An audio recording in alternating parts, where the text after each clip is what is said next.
Game faces, people. Game faces. Okay. Perfect start to the recording. Yeah. You have a game face? I was trying to do that before the recording. I'm sorry. Hey, it's funnier this way. It's why I left the funny prelude shit in the previous episode, in episode 17.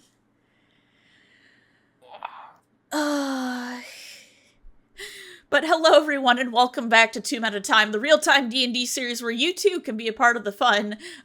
Fire, you goober, you got so many cards for the community, how dare. Grab them while they're hot. Grab them while they're hot, just like my pancakes.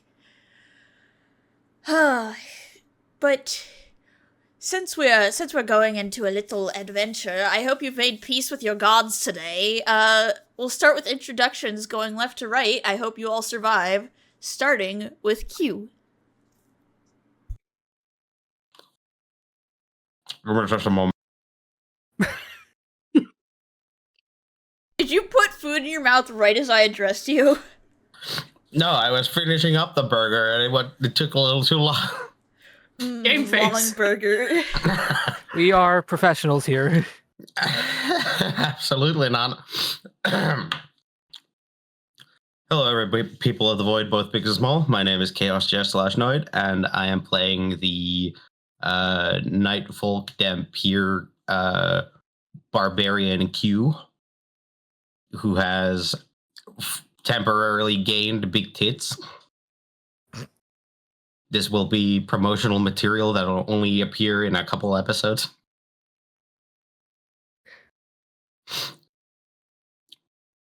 Moving on. Hi, I'm Fire. I play Talia, our Plasmoid Ranger, and the owner of increasingly reducing sanity and fucks to give.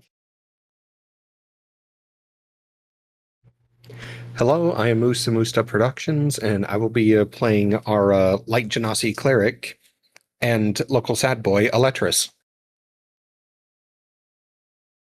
Hello, I'm Springheart. Today I will be playing our totally sane Crane Bard Warlock who likes cheese balls.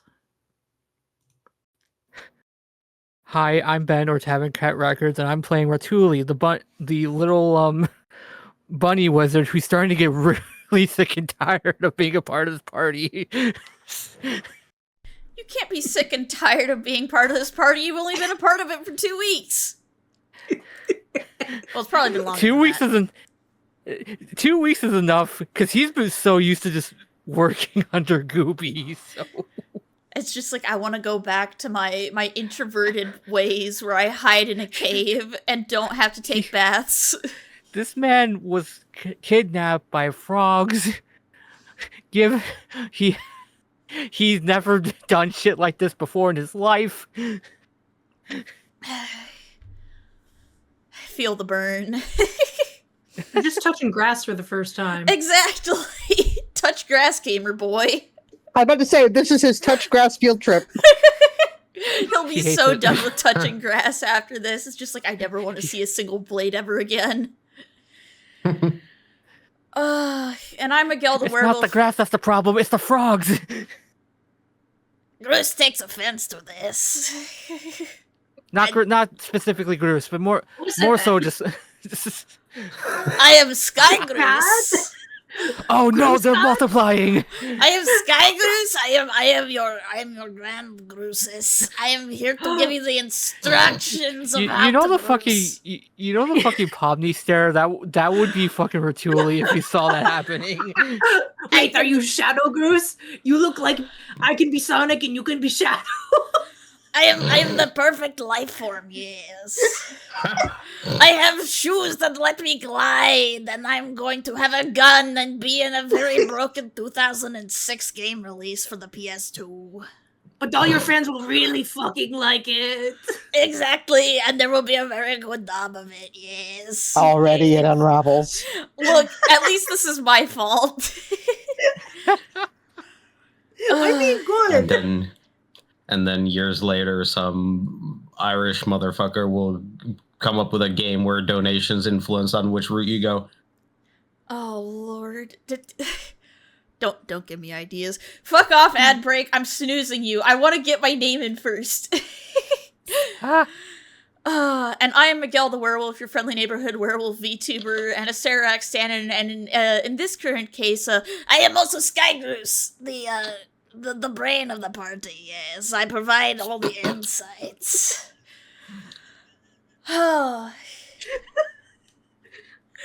I'm so glad Miguel you're having joy. is Sky Groose. Okay. Skygoose is house. not canon, this is a bottle part of the episode. Okay. Is fanfic.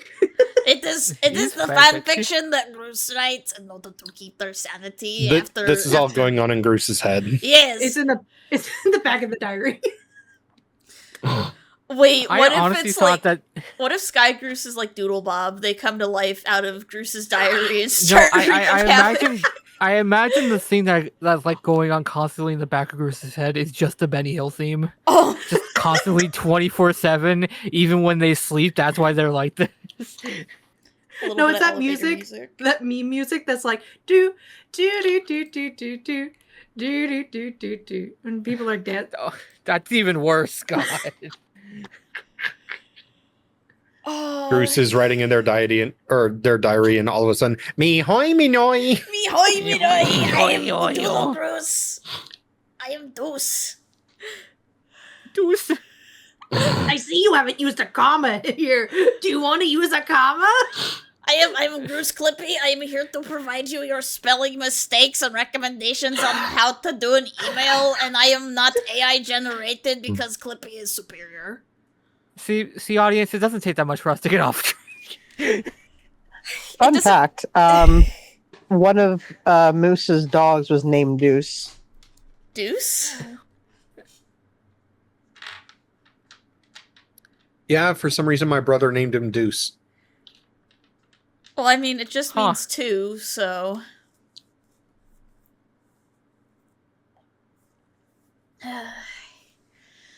But anywho, I believe Talia is the one who'll be doing our recap for today. Abandon hope, all ye enter here. Yeah. Ahem.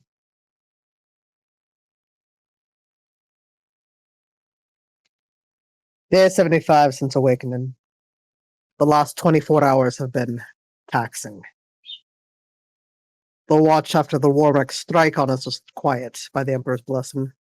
A welcome silence only broken by the sound of wildlife around us. Enough to give me space to think. What am I doing here? It feels that this group is barely able to keep to the leads we have on undercutting the heretical fucktard trapping us in this dimension, even with myself stepping in to direct us. Given how unfamiliar it was, it made tactical sense to stick to a somewhat proven group first. Now, though, I find it harder to justify by the day. How much heresy am I meant to endure or turn a blind eye to before it becomes necessary to cleanse it and operate independently? With the abilities a few have shown, it would take nothing short of the bastard spiders, automatons, and war machines to do a thorough job of it. Which leaves me to watch and wait. In that waiting, I find two schools of thought clashing. The Empire's Creed, and what is necessary to deliver myself from this prison and bring back to exact my revenge. For the success of the latter, I find myself searching for more reasons than I usually would. A certain extent of this is understandable to maintain the cover of my position, but this feels like greater effort than missions past. I can't tell if this is the result of blatant influence from Eletris, Grus, Artis, or Q, given the displays of heresy from them, or my mind finding legitimate clauses for further interaction. I can't let this chance go by, but neither can allow myself to be strayed from the will and light of the Emperor, no matter what comes. Case in point, the moment that the rest of the group awoke, it was heresy upon heresy thrown on us. Gru speaking in tongues and getting eyes. Electrus's features shifted as if the greater appeal to the senses. The rabbit wizard Atuli's ears vanishing. Q's chest augmenting with breasts the size of a hornbuster. And myself getting showered with that emperor damn metal dust and forced to shift into what they call a frog. A quadrupedal miniature amphibious creature whose only redeeming quality is to channel unfettered rage, which I utilize to its greatest extent, cursing this audience of a Xenofucks that will face my wrath in due time. Once we seemed to get clear of the veritable warp storm of chaos, we finally navigated to the monastery that the bird folk encountered at Firefinger originated from. As they have wings, there was no proper infrastructure for us to utilize in order to access the higher levels. So, while it irritated me to no end to do it, I ended up expending not only my remaining ammunition, but also all that Xerxes could spare from splitting off his shell into the wall as handholds. I had to keep myself from shooting him on reflex, as the only times I've seen that have been from dead Tyranids lying in wait. Still, I was able to climb up a good 380 feet or so with pythons before the rest of the group could lower enough rope down for the rest of the distance. We learned this place is called Kir Sabal and directed to the topmost portion of the embedded structures. Upon arriving, we were heavily directed towards baths to cleanse. Apparently, not doing so is considered a grave offense to their beliefs. If I had my way, I would have given them a bolter slug between the eyes to consider. Seeing as we don't yet have the information we need on the mechanical heart, however, I decided to comply on my own terms. Finding that the wizard lacks the awareness to wash himself regularly was an unwelcome revelation. I will make a point to kick him into the nearest body of water whenever possible going forward. After an age, we're finally brought to the leader of this monastery, Ashara. The barman, who seems to be familiar with the Tinkerer Gooby, agreed to assist in directing us to the Dragonbone, but only if we are to assist another monk. I would classify her as more of a warrior, given how she held herself while addressing us. One that has certainly trained well and seen some battle, but I would not call truly hardened just yet. It was almost amusing how she tried to control the room and intimidate this feathered lance, as she called herself. In any case, she would have us not only find a black orchid within a place known as Namgalore, but also to eliminate the one currently ruling there. A gathering quest coupled with a coup d'etat, the latter being further in my wheelhouse. For some reason, Bruce became more and more agitated with the lance, until I finally attempted to rush at her with the mention of a patron. It was not difficult to restrain them out of range while finishing negotiations, and making it damn clear that I would not suffer any deviations from expectation on her end. With that ironclad promise overhead, we were shown temporary quarters for the night, with the anticipation of raiding the downed ship we noted nearby. I made a point to room with Bruce, and attempt to make plain the need to better handle and judge risk on their part. I still can't fully understand this kind of life and world they and the others seem to have come from, but it's clear that this kind of environment is one they're ill-suited for. Not to mention seeming to have difficulties adjusting to this new form of theirs. Still, for their own survival and ours, it's imperative that they find ways to mitigate or temper the wilder aspects of their tendencies until we have the right opportunity. Much more introspection and collective aware than anticipated. Yet, if this is the best chance to return, much more is to come in the following days.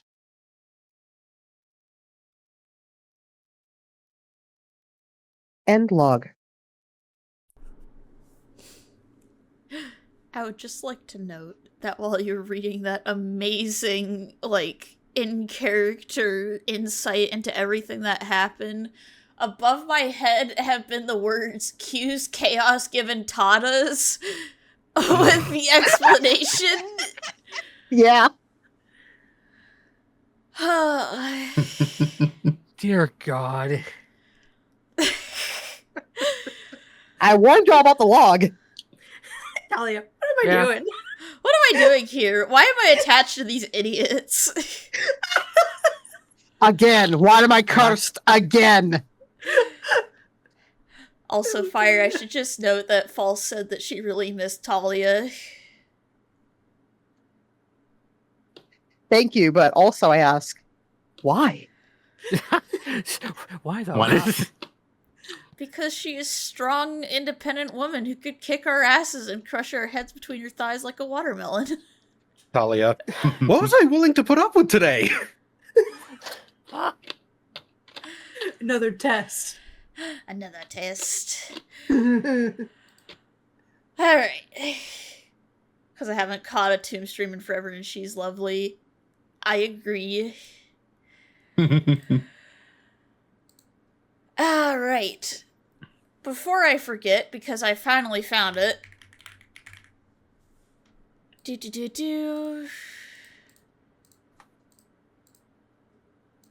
Are you kidding me? I had you.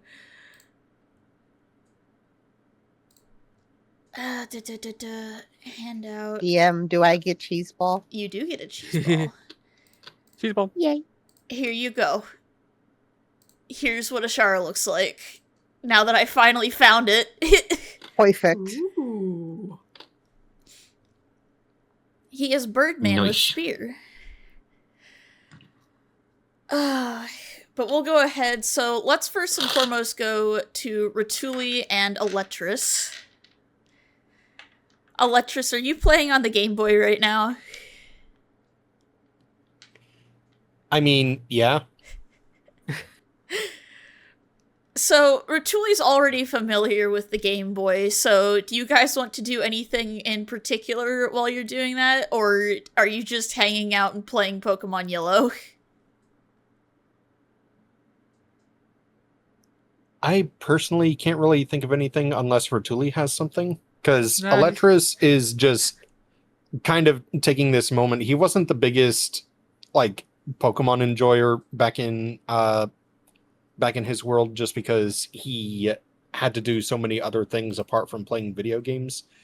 But this does feel like a throwback to something that he's familiar with, so he's kind of like latching onto it a little bit. Simpler times. Back in the Simply- yeah. day, jingle, jingle, jingle. Jingle, jingle, jingle. But yeah, You know, Ratuli's just I was just gonna say, you guys are probably sitting on, like, the bottom bunk or, like, on the floor vibing. yeah. Ratuli's just kind of watching Electris play the game, being like, "Huh, so that's how that works." Okay. If Electris finds like anything from the Dragonite evolution line, he's just looking at it for a second before putting it in the box. Electris is just like, oh no, I'm Dratini now.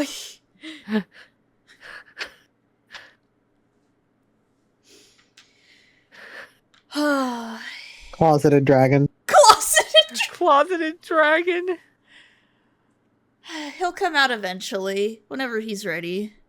Every time you get the Game Boy, you put all the Dragon type Pokemon into the box. Well, the problem is it's just yellow, so there's only one dragon type. I mean, all the dragon looking ones too. So Charizard counts Char- too. yeah, Fair. Gyarados technically would as well. yeah. God, Yeah, why do I let's say feel if like you wanna be Electris picked technical with it. Squirtle? I feel like Electris would pick Squirtle so he doesn't have to have anything remotely dinosaur or dragon related. The thing is, he doesn't have a problem with the dinosaur-looking Pokemon. It's just the dragon stuff because of what he's got going on. Just like, the trauma. I would like to not think about that time I nearly killed the people that are the closest that I can call friends. I would like to not think about that. I'm also still missing my eyeball.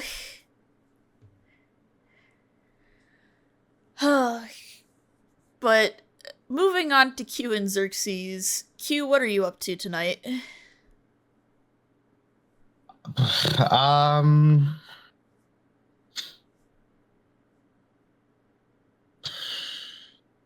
Honestly, there's his usual like evening routine is pretty simple. Just put aside his uh equipment, and then just get ready for bed.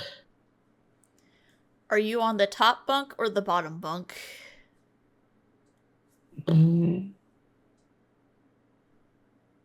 I mean, he'll let Xerxes choose first because he's fine on whichever. You just see as Xerxes like pokes his head down from the top bunk. He looks down at UQ and just says, "Honey, Yes, dear. I'm cold."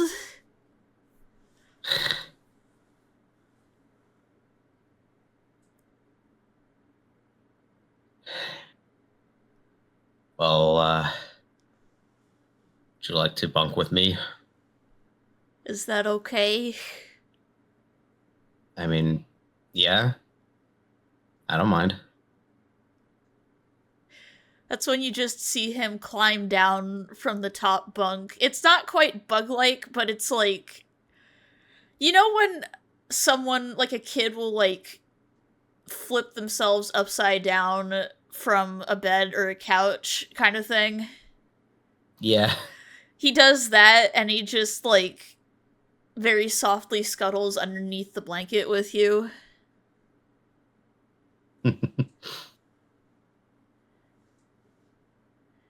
Just like, I kind of think I might come with you guys to the ship, if that's okay. I mean, I certainly wouldn't mind it as long as you're prepared for it, I guess. I'll probably keep more to the back just since I'm a little squishy, but I should be good by the morning. Understandable. And it will be nice to have you along. You see as he gives basically the equivalent of a bug smile, which is just... It's basically just his mandibles opening slightly. But you can kind of tell he's smiling.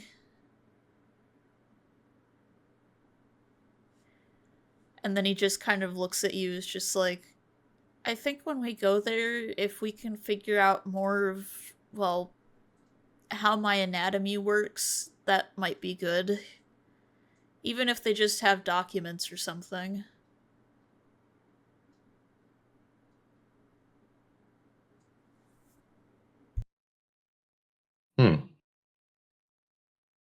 Yeah, I suppose it would be interesting to learn a little more about how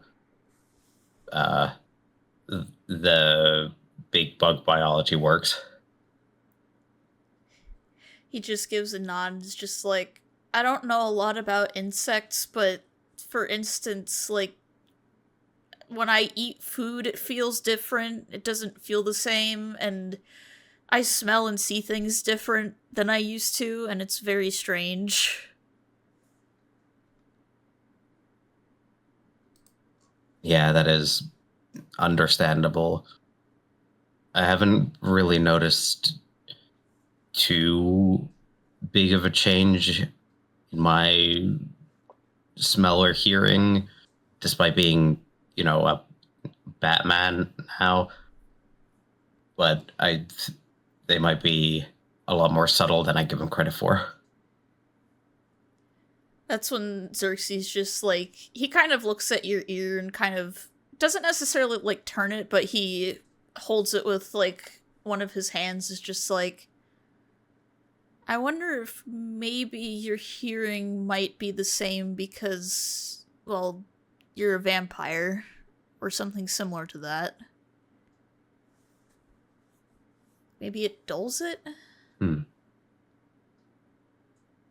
Maybe. I mean, this second transformation was not something I was quite expecting. Though the fact that I'm still a Dampier is genuinely surprising. I was expecting that to go away. I mean, I assume you want that to go away at some point.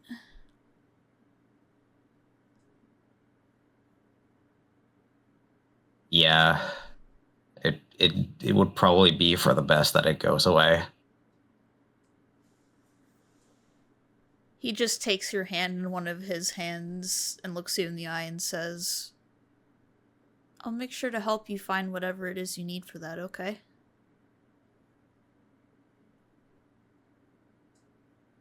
I know, and it is much appreciated, dear. That's when you just see him stick his little bug tongue out. Just a little blep. That is adorable each time, you know that? That's when he like sticks it out just a little further. It's just like, it's really weird because it's like a tube. I have a straw in my mouth.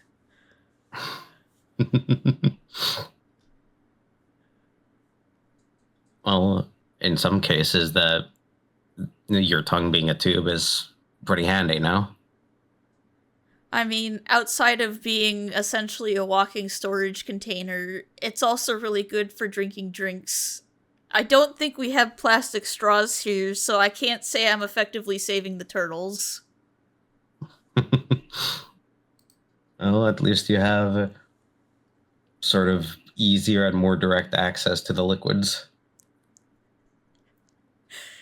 He just tilts his head, just like, that's a kind of cursed way to word it, but I don't disagree. Well, I'm not wrong in stating that you can drink more than just water with that. There's like a noticeable like blink moment. It's just like, well, I sure hope I could drink more than water, otherwise I think I would die.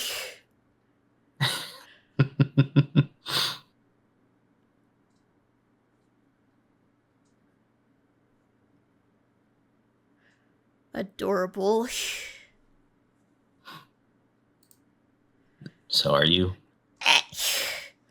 I can't tell if that was directed towards Xerxes or me. Fuck you. Yes. Well, nah. Why not both? Me. Porque los dos.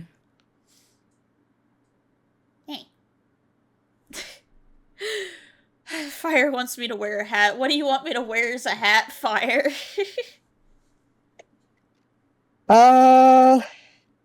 Pillow. A pillow? What kind of pillow? You know those like throw pillows you put on the couch? Eh. Alright, I'm on it. Pick one you like.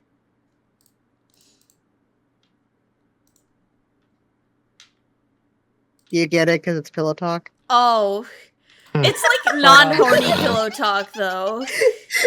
Yes! It doesn't have to be horny. It's just High pillow talk. five! Duh. Dear God. It is wholesome pillow talk. There, I was have a waiting. pillow. I was waiting for a moment that I wouldn't interrupt the cuteness going on. Look, Xerxes is just a wholesome man who doesn't want to cause anybody trouble.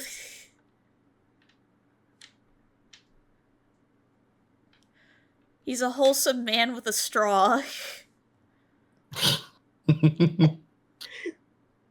Don't say it like that. It's not wrong, though. He's okay. I just had the thought of Xerxes like with a big pitcher of lemonade, just like, this is all for me, and it's just the big gulp of lemonade. Just sip. But yeah, is there anything you want to do before going to bed, Q? I think Q's just gonna bring Xerxes closer for cuddle. You officially have a bed bug, but not in the bitey, itchy way that infests everything. A cuddle bug, if you will. Yes, this time it's in the cute, adorable, and want to kiss way. No. But morning comes, and basically, the monks will offer you the equivalent of what's essentially a bunch of mushed up, like, Moose and Fire know exactly what I'm talking about. It's bird food, but, like, healthy bird food. It's not a seed diet, it's vegetables and meat, in this case, because a lot of them are carrion birds. It is cooked, but it's basically vegetable oatmeal. Not the worst things Talia's eaten.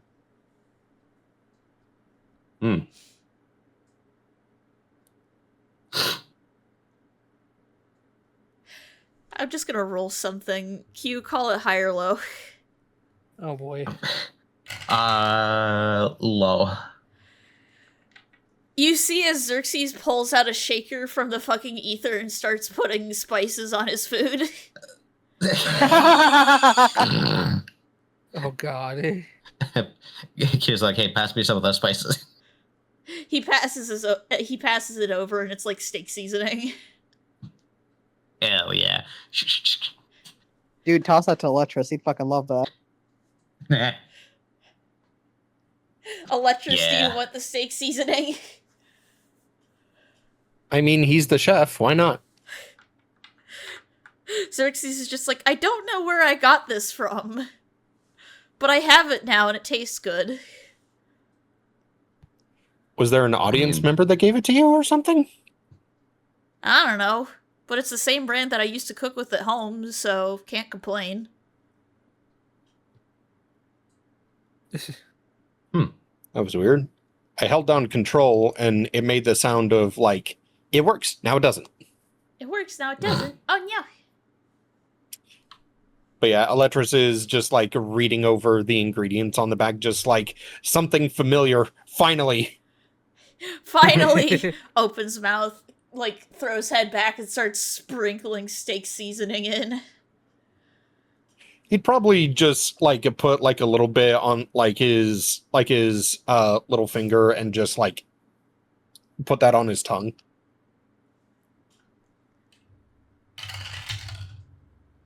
So, you know that one clip of a guy getting hit in the face by a bottle of iced tea? Oh yeah. Yeah. Out of nowhere, like a sprinkler of Parmesan cheese hits Electris in the face from the side. What the fuck? Why? I didn't roll anything. It's okay, I rolled it. Ah. He's putting that in his inventory, but he's like very offended about it. Bruce, you smell cheese dust. Cheese dust. I kicked the door open. Cheese puffs! Where? Not cheese Dear puffs, just God. cheese. It's a brick of Parmesan. If you eat the entire thing, you won't be able to poop. Wait. Are you telling me there's a whole brick? Where? Bruce, this is A for the brick? group. Oh, no, a brick? I'm putting my foot down on this. What if This Bruce is just where you gets a put the little foot down. What the Bruce You just don't takes a fuck with little Electris when it comes to food. You just hear Xerxes pipe up from the other room. It's just like, why are you stepping on Bruce? Okay. I'm not yet. You win Electris because you are extremely attractive. Is Electris still extremely attractive? I forgot that we made Electris, like, extremely, extremely attractive last time. I don't know if there's a Okay, time limit on that. One was never given. No, Yeah. it's just, you're pretty forever now. Yeah, it's the permanent charisma boost. Okay, all right, okay. Okay, Gruss will let this go because you are extremely attractive and Gruss doesn't know how to deal with that right now. Bruce does not know how Electris- to deal with your washboard abs. Put them Electris- away. Electris takes a small bit of the block of Parmesan, just cuts off a tiny piece and gives it to Gruce, just like, if I give you this, can we end this conversation?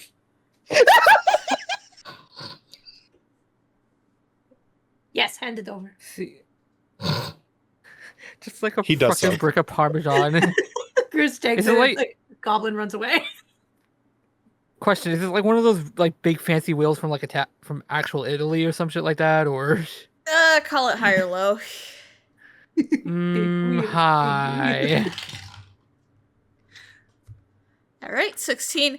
Yeah, you have a 5-pound cheese wheel of Parmesan. Good God. Carve out the middle and set it on fire. I mean, you could continuously cook pasta in that. Yeah. You could have so much cheese pasta, you'll never poop ever again. I go back to my room. Thalia, there's cheese.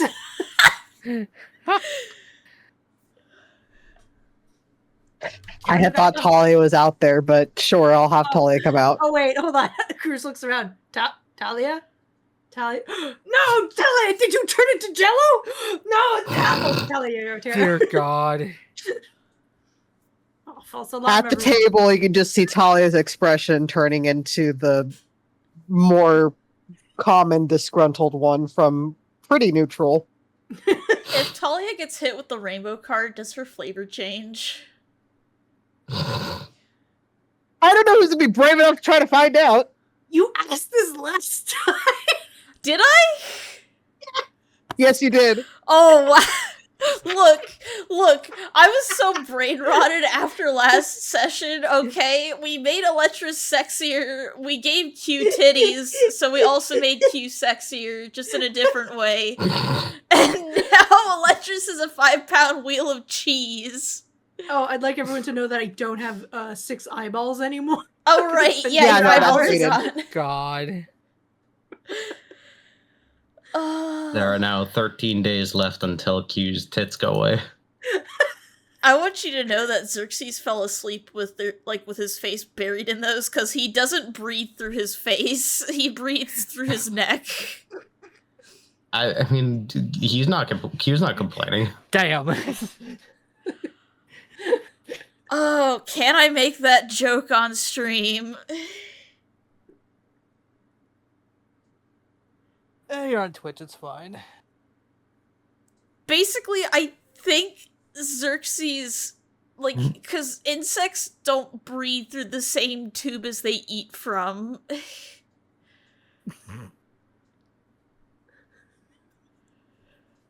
Alright. Take that however you want. Oh, dear God. Alright. Have we gotten our cheese-related chaos out? Yes. I don't know. I split my cheese and give it to Talia. My tiny piece of cheese. It's like a mouse-sized chunk of cheese. Yeah. Sharing is Talia's just gonna kind of look at it and squint. It's just. I'm assuming this isn't a drug of some kind. No, this is cheese. Talia, this is a new food. It's called mozzarella. Chris, roll me an intelligence Warhammer check. not have cheese?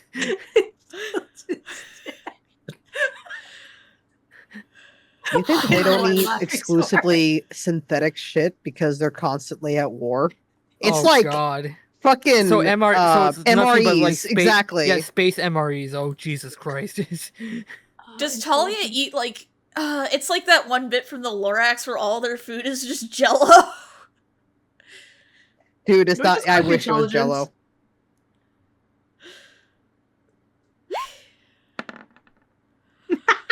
Bruce, you definitely believe that this extremely hard, well-aged cheese is mozzarella. My God. This is totally mozzarella and not Parmesan. Me, the player, forgot. How Okay? in pain. But okay, Sorry. I'm rolling with it. How in pain are Electris and Xerxes hearing this? Xerxes is currently, his face is in his bowl as he's eating, because he doesn't want to bring out the long tube in front of everybody. Q kind of looks just offended because he does know what Parmesan looks like. And it's like, and what mozzarella looks like, so he knows the difference. Like, when did you get high? What did you That's the eat? secret, baby. What the hell did you We're on eat the to mountain. mistake We're already that for high. mozzarella? Excuse me? That's not mozzarella. What do you? It's white. It's Parmesan. No, Parmesan. It comes in little bits in the tube. It's like dust to the wind. Bruce. Yes. Parmesan starts as a block. Whoa. But besides that, mozzarella is squishy. That is not squishy. This is our lemon juice doesn't come from lemons, isn't it? Oh my god! They're gonna kick me out because they don't know the difference between lemons and lemon juice. Sorry. And Oh, we don't even have to go to Click Clock to blog. We need to stop. We need to stop having bits like these at the beginning of the session, because then we have nothing to build off of for the rest of the fucking time we're doing this shit. oh, Bruce is Bitsy. Bruce is Bitsy. I mean, yeah. We have to figure out a way to say Bruce's name, like Bruce. I mean, you're not wrong. Bitsy. It's Bitsy. Bitsy. No. This is hard mozzarella. It gets soft after a while. Then they sell it to No. people. What? Huh? Yeah. I have never Obviously. heard of dehydrated mozzarella in my entire talking life. I and want that feels like a crime to dehydrated. cheese. I want No. everybody in the party outside of Bruce to roll me a wisdom saving throw. Oh god. Hold on. Well, shit. Wait, how the hell? Electris, you have a 7 to that. Good How did I lord, that roll a 7 saved your ass too. Wisdom saving throw, you said? Yes. Wisdom was your dump stat, wasn't it? I was not the one No. who introduced a cheese block. How the hell did I get a 6 when the die seemed to show 12? Weird. Alright. Maybe it like tilted the last second. Apparently. Well, whatever. Okay. Q, Talia, and Electris, you all take 2 points of psychic damage to Bruce's cheese idiocy.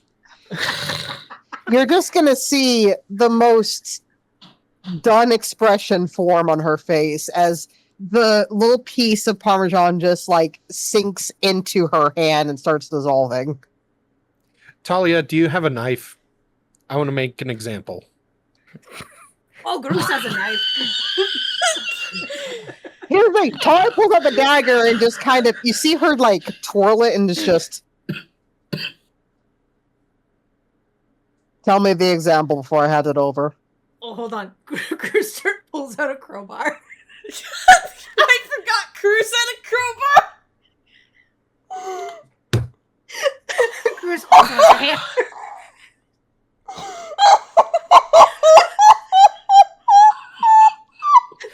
This entire Audience, how we doing?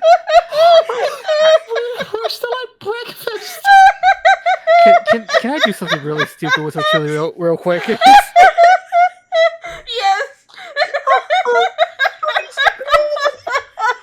He takes out a fucking like communication stone, dials it, calls up, puts it on like, if you allow this, put it on speaker mode. It's like, hey Gooby, what's the difference between mozzarella and Parmesan? Yeah, Goopy smart. Goopy, this is mozzarella. You see as a tiny portal opens above Gruz, and inside a single Ziploc bag written on it is mozzarella with a lump of mozzarella.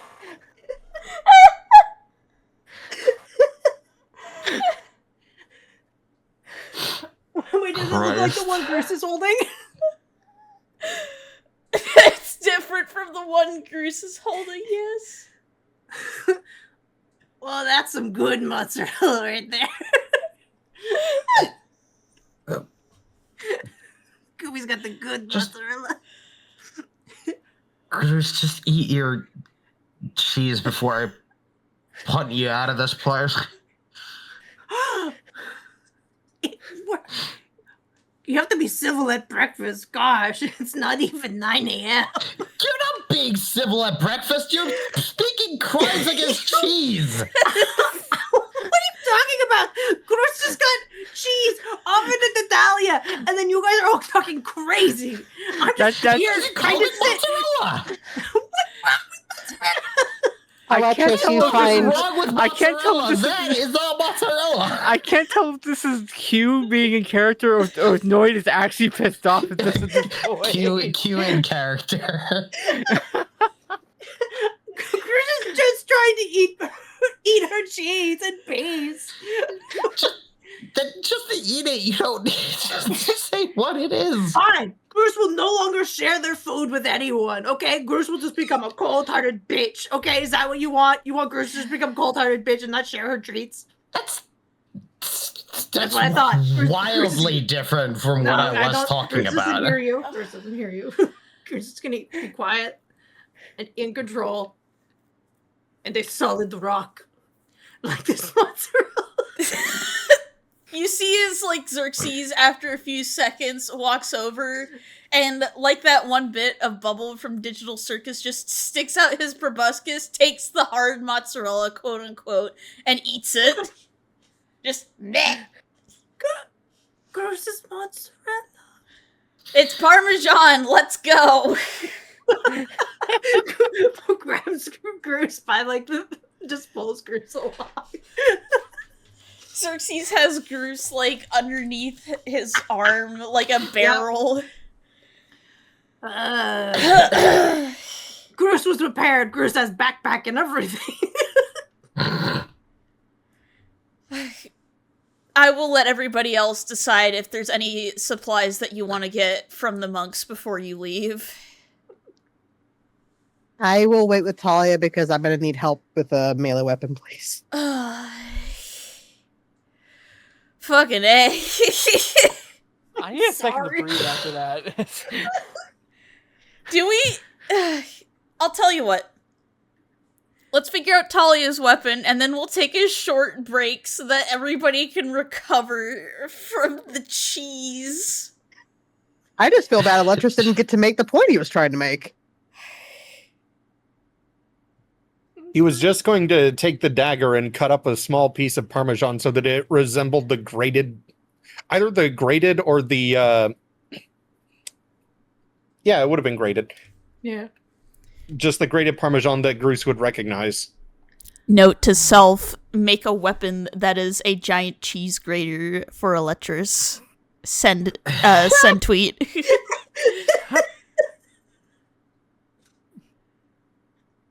I'll call it chalet. On a crit, you do like grating damage. Hello, Gooby just wakes up to the dumbest question. Goofy's It like does, in like- her rollers right now and like a face mask. Like Yzma. I was going to say it does God. slashing damage instead of bludgeoning. Alright. Weapons table so that we can figure out something for Talia. Okay, what is your proficiency? I believe you have martial and simple. Let me pull up my sheet real quick.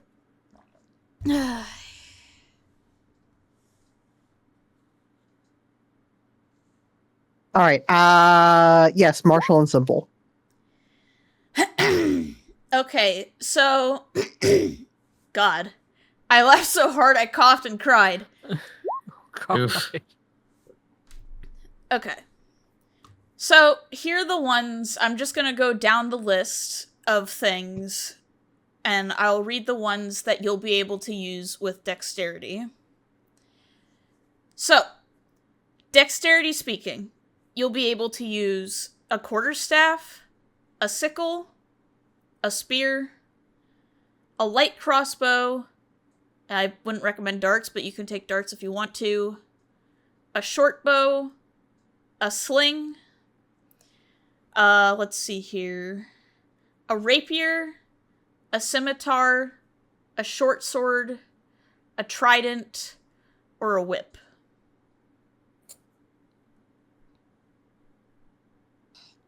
That's tough. Like, part of me wants to say whip just for the flexibility and reach, but I could also consider the trident because it could also catch weapons, you know? Catch and twist. I have an idea for you if you want to be a little crazy. I'm listening. Do you want to dual wield whips?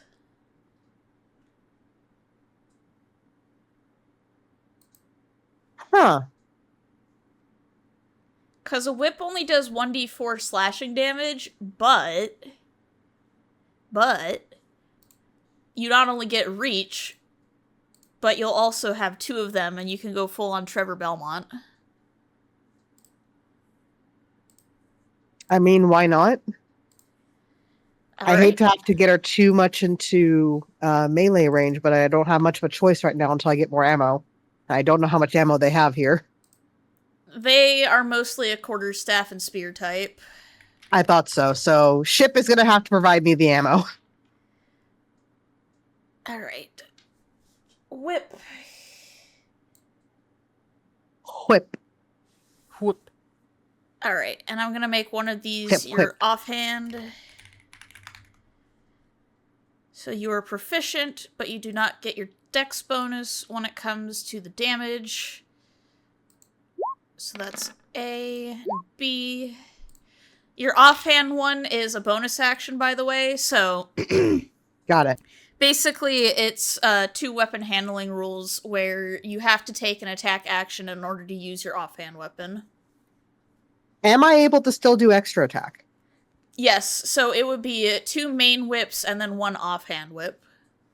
Got it. And for the sake of clarity, these are just normal leather whips. They are not magical. Yeah, I figured as much, but it'll be something in the meantime, I guess. I mean, you're the first player character that I've ever had use a whip, and I'm kind of interested to see how this goes. All right, let's see how it goes. I've got spells, so I've got other things I can do potentially. Exactly. And if I can get them restrained with the train ability I have, maybe. But yeah, so as a general note, rules as written, whips have a range of 10 feet total. Perfect. So you can attack anything within 10 feet of you. Alright. How about... Yes? Did we got a long rest, correct? Yes. Thank you. Okay, so... Talia, you get outfitted with 2 whips provided by the monks. And you probably, they give you a little bit of practice time so you can get a feel for them. She's surprisingly good with them. There's just a small comment from Xerxes. It's just like, please don't use those on me.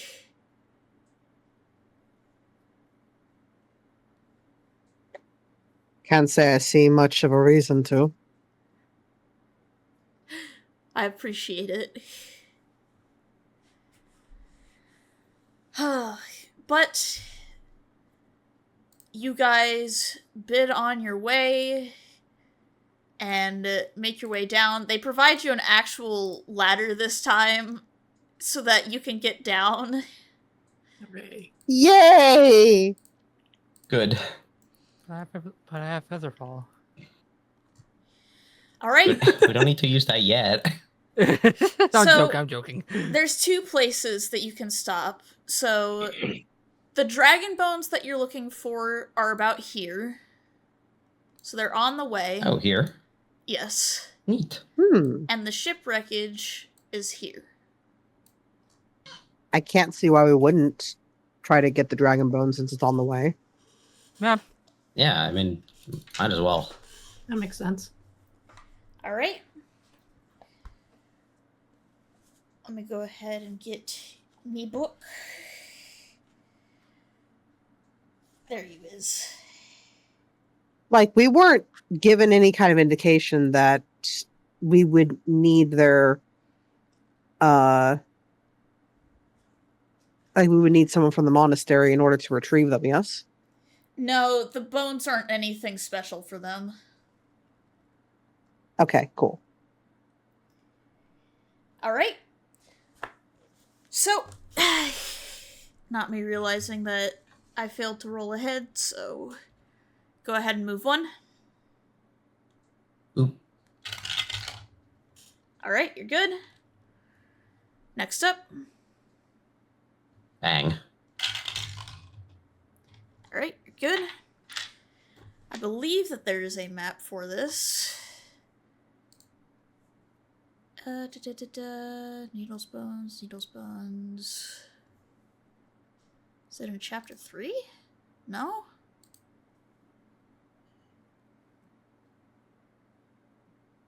Huh. Okay, I guess we're gonna have to do this, we'll just do this via the, battle map. No, I don't want to duplicate the page. I want to move the party ribbon here. Okay. I'm gonna, because I failed to mention this, Artist stayed back because the general reason is that he thinks it's not a good idea for him to go into a grillage ship, given that it basically gives a Sararak eyes on him. That makes That sense. makes sense. Okay, so you guys are not on a boat. You're... Goodbye, Boat. Goodbye, Boat. Well, I'm not going to delete the beautiful Boat drawing. Not the Boat. I'm just going to move you. You're going to be over here now. Not Boat.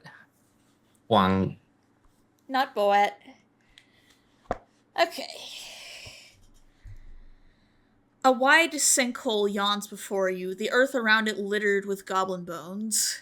The opening is 90 feet across and roughly circular, and the stone walls are nearly vertical. 30 feet down, the sinkhole is filled with murky green water. Hundreds of frogs hop from one floating plant to another as fish softly make their way through the waves. The massive rib cage and fine wing bones of a dragon rise above the murk. Vines, moss, and lichen hang from the bones. Judging from how much of the skeleton is exposed, the water is probably not any deeper than 3 or 4 feet. So you guys find yourselves standing at the edge of the sinkhole.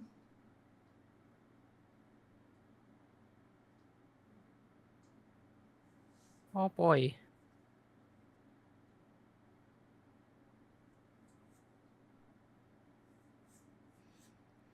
So. Yes? I was just going to ask if I could do a perception check. Go for it. Might as well do the same. Pew. Perception.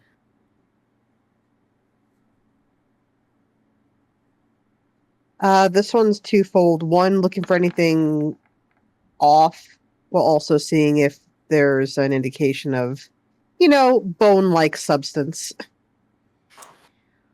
Well, the good news is that it's all bones. It's a big dragon skeleton. Got it. So, when you take a closer look, Talia, you see a couple of things. So, you notice a slight glimmer within the water underneath the ribcage. And, Ratuli, you are looking more at the bones themselves, and you notice that the reason why the dragon died isn't because some great warrior felled it, but because it was tricked.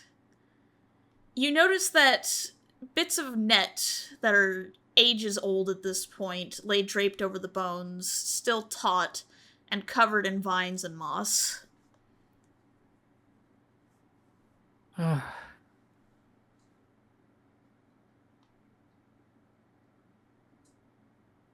Terrible way to go.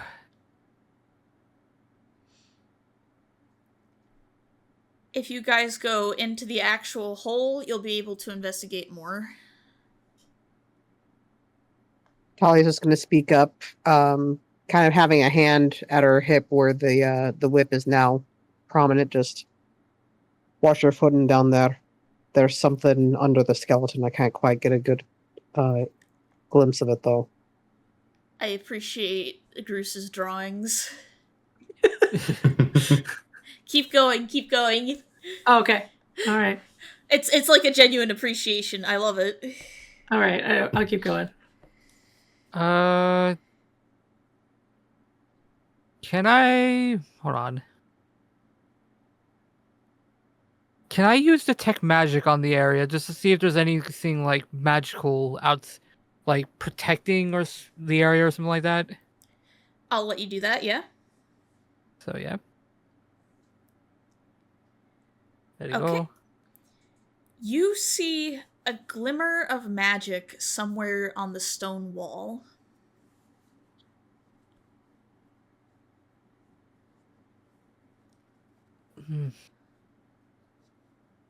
Be careful. The wall seems to have some kind of magic about it. I don't know what exactly, though. Do you want to roll an Arcana check? Yes, please. Go forth, wizard. Do your wizardry deeds. Yay, wizard stuff. I'm just trying to see. Would I have advantage on this? No, it's not Asian machinery. Okay.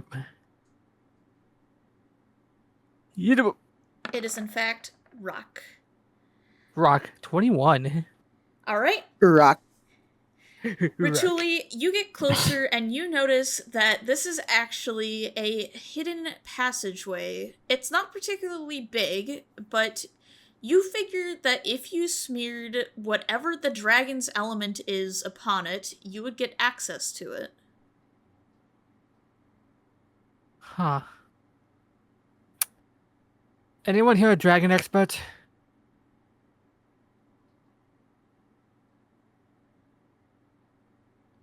I wouldn't claim to be. I haven't seen actual dragon bones before. Well, it's there's some kind of passageway through the stone wall. If we could maybe figure out what kind of element this dragon was, maybe we can go inside and see what's in there. Could be useful to us.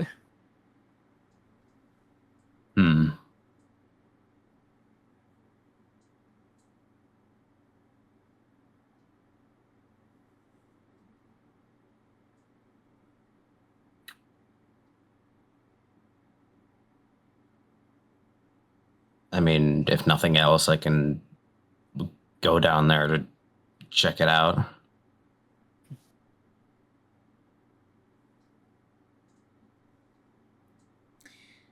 I'll tell you what. So, Rituli, Eletris, Q, and Groose. I want all of you to make me an intelligence check. Oh boy. How many times can I grant guidance, or would it just be to myself? It would just be to one person, though at this rate, Q might not need it. So, surprisingly, I keep rolling high intelligences when my intelligence is middle of the road. Alright, so 9, 14, 13, and then we just need Rituli. Yep. Wow. Was expecting that. I've been rolling way too good so far, so I was waiting for it to happen. Alright. Q, you figure that if you were to lift up the skull of the dragon, you would be able to figure out what kind of dragon it is.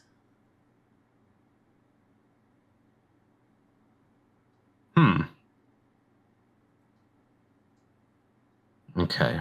Well, if I go down there and manage to lift up the skull of this thing, I might be able to figure out what kind of dragon it is, or we might be able to figure it out. I would feel a little better if I didn't go down there by myself. I'll go down there with you, so. All right. I'll go down there as well. So Eletris, Q, and Ertuli are making their way towards the skull of the dragon. I was going to say, Talia can follow with Groose at a little bit of a distance. Yeah. All right. You got this. Dang. So whoever's lifting up the skull, I'll need an athletics check. I think it would be better to leave it to Q because Barbar. You have guidance. Ba-bar. Ba-ba-ba-bar. Ba-ba-ba-bar.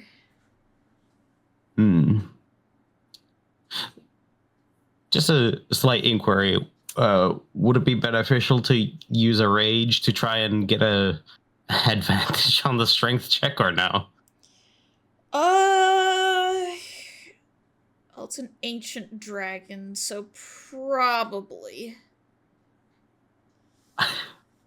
All right. So expending one use of my rage, I will roll this athletics at advantage and then put up a guidance on top of that. We'll just put that there. It is indeed guidance. You. Nice. All right. So, Q, with all of your might, you basically put your hands in the eye holes of the dragon's skull in order to get a good grip on it, and you lift it out of the water. Bits of moss and greenery are stuck to it after what you'd assume is at least 100 years of, well, sitting here. And as you do so, a slight ghostly light slithers out from the jaw of the dragon. A tiny, ghostly green snake swims along the water and hides behind Eletris's leg.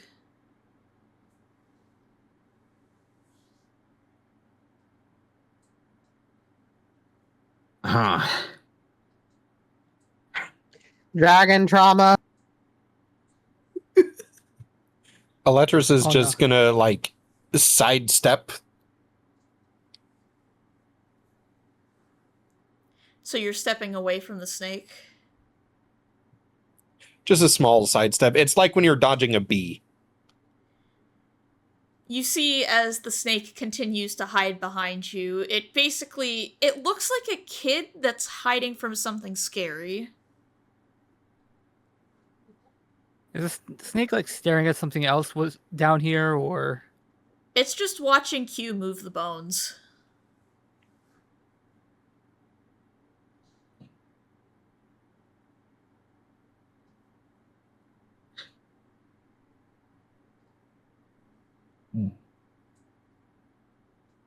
Barbar strength herder. Alright. So you turn the skull over, and everybody notices these green fin-like protrusions covered in moss from the top of the skull. And anyone who knows Dungeons and Dragons would know that that is the skull of an ancient green dragon.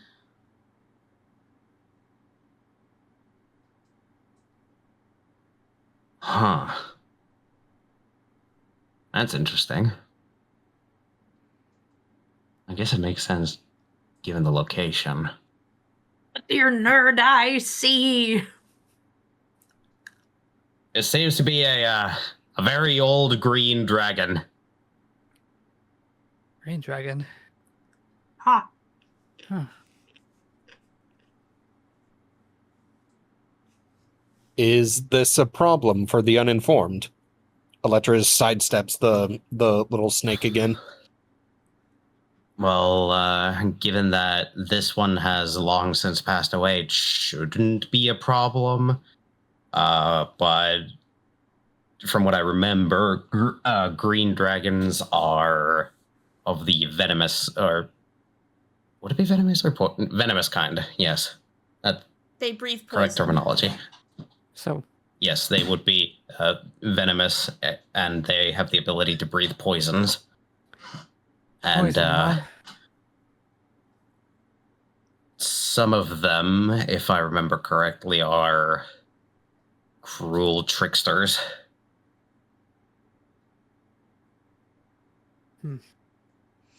The tiny green ghost snake is looking up at Electrus with big sad eyes.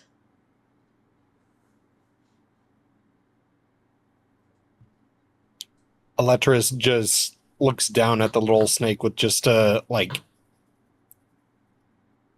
First is just kind of like a why me? Why again? Why again? Before just letting out a sigh and just like, I guess, crouching next to it. Just like, so. What are you? I'm a ghost.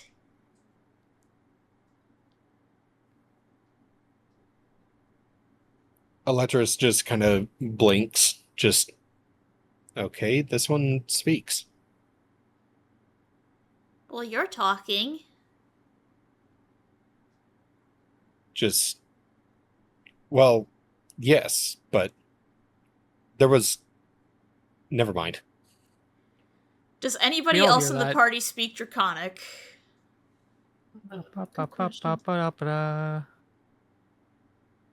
Not Talia. I do. Nope.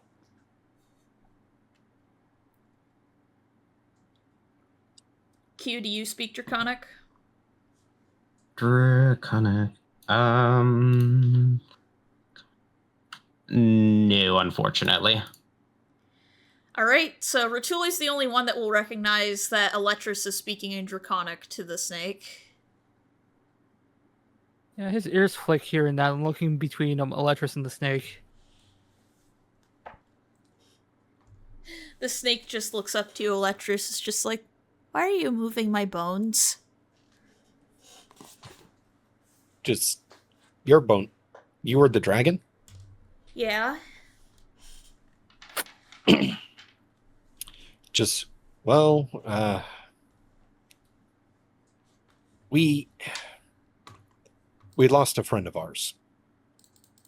And we needed dragon bones to bring him back.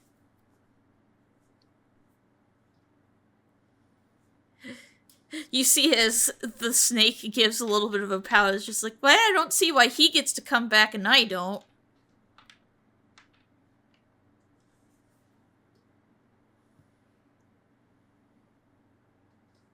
Electrus is like, he's kind of thinking for a moment because the little snake ghost has a point.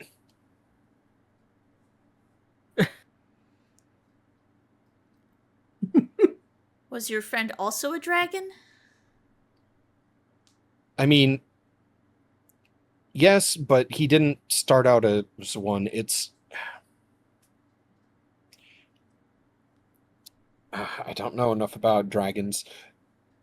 Do you know about the people call him the Great Spider, I think? You see as the snake's nose scrunches, just like, I hate that guy. He's responsible for all this crap. Yeah, well, he was the reason our friend became a dragon. And it was as a part of his game that our friend died to. Well, that's just not fair. Yeah, one of our allies was able to preserve our friend's soul, but he doesn't have his body has been zombified. Well, if he's a dragon, it makes sense why his soul would stick around. Why is that? That's when the snake just looks down at itself. How do I explain this for simple mortal minds? That's when she just points up to the sun. It's just like, you see how that's a quarter right now? I've noticed. Dragon souls work different to mortal souls.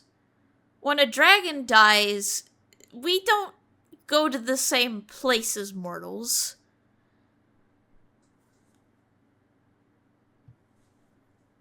Okay, where do you go then? We turn into stars.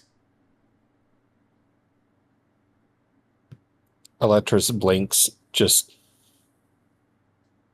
Okay, and is there a reason you're not one? Oh, most of the dragons aren't them anymore. See, well, there's another dragon god. I'm sure you've heard of him, given that you're a worshiper of the Sun Lord, but basically, when he took over, he wasn't too keen on there being more stars, because that would be more people challenging him for the throne. So he kind of made it so that every dragon that dies, regardless of allegiance, is just forced to roam the land. What a dick. Damn. Huh. Jackson doesn't get to go to the cool clubhouse. Hey, he's fine with it. He's annoying the ever-loving fuck out of this Eric right now, so That's true. he'd much rather be doing that. So... Electris can't bring himself to say the name, but just... So, he's effectively denied you an afterlife. Yes, especially to those who died to trickery or other things. An unjust death without a proper burial is even worse. That's horrible. I'm sorry. You see as the snake gives the equivalent of a shrug, it's just like, I've been here for a few hundred years. The goblins that did this have been long dead anyway, so there's no vengeance to be had.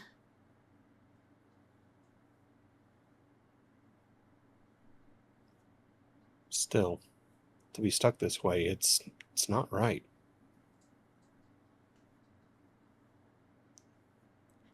That's when you see the little snake kind of slither into a pocket on your armor. It's just like, I don't know. Maybe I'll come with you for a little bit.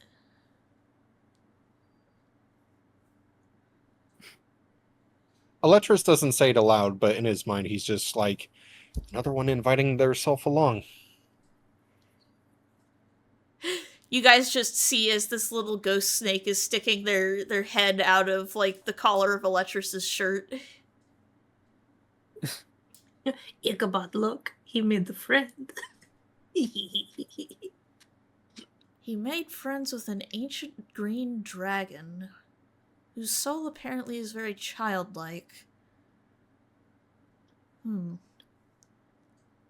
Perhaps mortal life really is memory in the mind rather than the soul.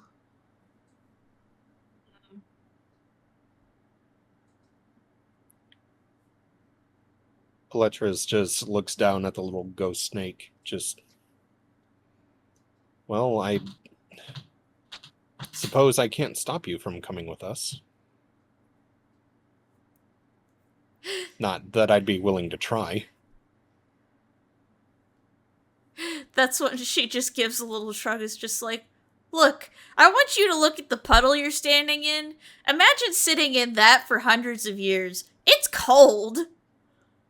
How does a snake shrug? By just lifting their coils up. You know what? Fair. It's like... It's the Disney shrug. Yeah, Disney it's like... shrug. I was gonna... Yeah, I was gonna say. Zootopia 2.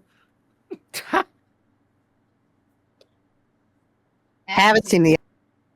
I haven't seen it either, but It's very funny to watch that snake. I love noodles. Tis very good. Mm-hmm.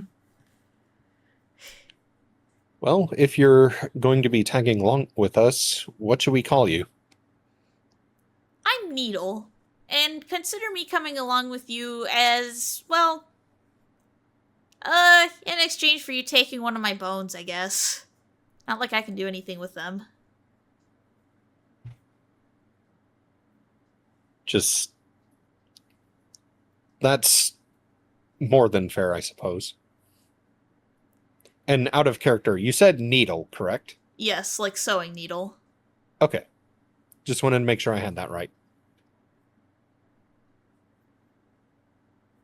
Yeah, you guys just see as this little ghost snake is coiled up in Electrus's shirt. Needle was it, correct? He says in perfect Draconic. An Almirage. Since when did you start walking on two legs? I'll ask that question for later when we actually get back to Goobies. He kind of points out at the stone wall and points at it. It's like, dude, I would assume what's in there has your belongings in it or something equivalent, right? Yeah, the goblins wanted it, but I'm not letting them have it. What is in there, if you don't mind asking? My treasure. Your hoard. Well, what's left of it?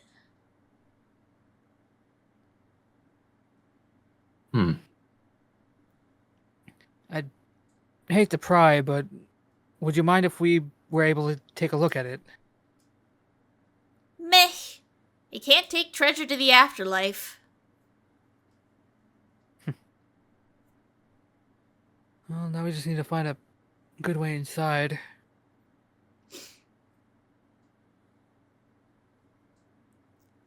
Hey, Groose. Hello. Do you want to touch the door? Yeah. See, I was thinking about that, but I didn't want to say anything. What? Wait. Why do people? I don't have what? Bruce's poison skin. Oh, This is a yeah. poison dragon. It's the poison Well- dragon, yeah. But I'm supposed to be hanging back with Talia, so There I'm is being no pers- threat here. Chris. Hey, is the coast clear, everyone? Can Bruce come down now?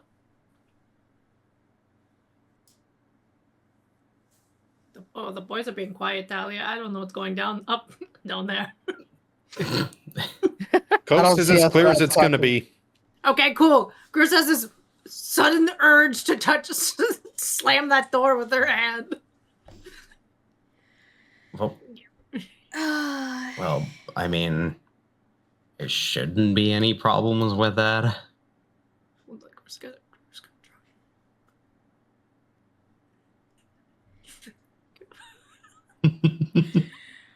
All right. Electrus looks down at Needle, just like, is there anything else we need to know about when we're in there? It's the pocket. There's not a whole lot in there. It's maybe the size of that frog creature. This is the player not realizing what kind of opening we were talking about.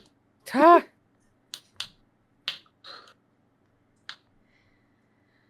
All right. So, Uh, do you want to Cusco's poison the door? yeah, I'll Cusco poison the door. Right, the poison. Cusco's poison. All right, the poison. The poison for I mean, Cusco. it is a green dragon, so it makes sense that it reacts to poisons. All right. Groose, as you grab onto the door handle with your little wing, and you secrete poison into it, a series of green runes illuminate on the door as it starts to slide open. Like the tomb of Jesus Christ, the door rolls aside. Hold on. Oh. Oh. There you go. And sitting upon a pedestal is a genuine Triceratops leather Gucci handbag. Size for dragons. Oh my god. Drake, where's the body of Christ?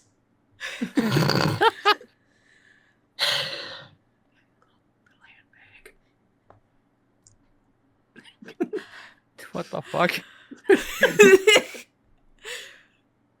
Oh, the holy bag of needle. It's got the Gucci logo and an extended strap. This thing's probably vintage by now. Oh, absolutely. You might need to zoom in so people on the stream can see. Because otherwise it just looks like a little sausage. God. Oh my god, you even put like a I can't tiny see where line. this is supposed to be. It's Top on the right. map. It's by Groose. I've been looking for where we've been on the map for the longest time. Oh no! Top right. Top right. Top right. I was wondering why you hadn't moved. Mr. I cry. Krabs. Mr. Green. I'm sorry. You're okay. You're fine. Didn't realize that you couldn't see. I was just gonna be quiet. Bruce picks up the purse. All right, so the purse is pretty heavy, but it is a bag of holding Gucci purse. Amazing. Nice. Finally. So, here's what you guys. I assume you want to look inside the purse. Yes, I will go back. Hold on, I gotta remove it from the. We remove it, and suddenly the boulder from Indiana Jones comes into the fucking. Oh god damn it! The fucking podium starts sinking. Don't worry, Ba, Needle ba, ba, didn't. ba. She did not put a trap like that. She is the trap. She is the Okay. trap. But yes. The purse.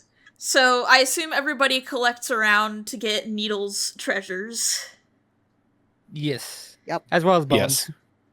All right. So, inside the purse is a designated treasure box made from 2 velociraptor skulls cleverly fitted together, and a hollow dinosaur bone with a wax plug at one end. The purse contains 55 gold pieces, Ooh. 800 silver pieces, 3 blue quartz rings, which are 10 gold pieces each. The skull box itself is worth 12 gold pieces and contains a wand of fear and 2 diamonds worth 500 GP each. The hollow Oh my god! diamonds. Hold on to the diamonds. Hold on to the diamonds. Absolutely. they are I'm gonna try to mark cleric down this. material. We could have used diamonds ages ago. The hollow dinosaur bone contains you know what? One of you roll me a d20 plus 2. Any takers? Any takers? I can do it. I was typing it out, but I'll stop. You get Woo! 22 plus 1 sling bullets. Oh. Damn. It's sling season today. So yeah, Oh boy! Oh boy! magic. Magic. Magic. I could potentially pick up a sling later. You could pick up a sling, yes. So to be clear, 2 500 GP diamonds, 55 gold, 800 silver, 3 rings, 22 plus 1 sling bullets, and the lockbox was how much? The lockbox was worth 12 gold pieces. It's a very nice dinosaur box. Oh shit! I forgot the wand of fear. There is a wand of fear. I'll need to double check. I think there's a handout for it. All right. Wand of Fear. Treasure. There it is. Okay, wand, rare, requires attunement. This wand has 7 charges of the following properties. It regains 1d6 plus 1 expended charges daily at dawn. If you expend the wand's last charge, roll a d20. On the 1, the wand crumbles into ashes and is destroyed. While holding the wand, you can use an action to expend 1 charge and command another creature to flee or grovel as with the command spell. DC save is 15. You can also cast Cone of Fear. While holding the wand, you can use an action to expend 2 charges, causing the wand's tip to emit a 60-foot cone of amber light. Each creature within the cone must succeed on a DC 15 Wisdom saving throw or become frightened of you for 1 minute. While it is frightened this way, a creature must spend its turn trying to move as far away from you as it can, and it can't willingly move to a space within 30 feet of you. It also cannot take reactions. For its action, you can only use the dash action or try to escape from an effect that prevents it from moving. If it has nowhere it can move, the creature can use the dodge action. At the end of each of its turns, a creature can repeat the saving throw, ending the effect on itself on a success. Who wants to attune to the Wand of Fear?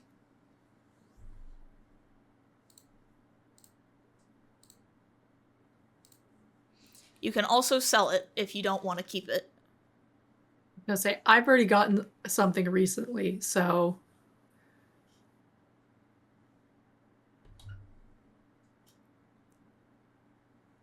I'm looking at the only I other. don't think Q is going to spellcaster. benefit much from this. It would basically be between Ratuli and Eletris. Mm-hmm. I don't feel think like it has it- attunement restrictions. I feel like it might be good for Ratuli to keep, specifically with Cone of Fear, to keep enemies at a distance. Yeah, That's what I was kinda thinking. I'll take that. I'll take that. Given he is wizard, that is a smart choice. Yeah. And Eletris' Shillelagh hits harder than any of his spells do at the moment. We will get you stuff, I promise. You're suffering a little bit from cast syndrome, but I promise it will be remedied. But yeah, so you guys have a little ghost snake who's just vibing with you, and you have a bunch of treasure and a pretty Gucci bag that is vintage. which is a bag of holding. It is a bag of holding. Okay. Damn. Needle just perks up. It's just like, how do you think I fit all of that into that tiny little bag? Slay.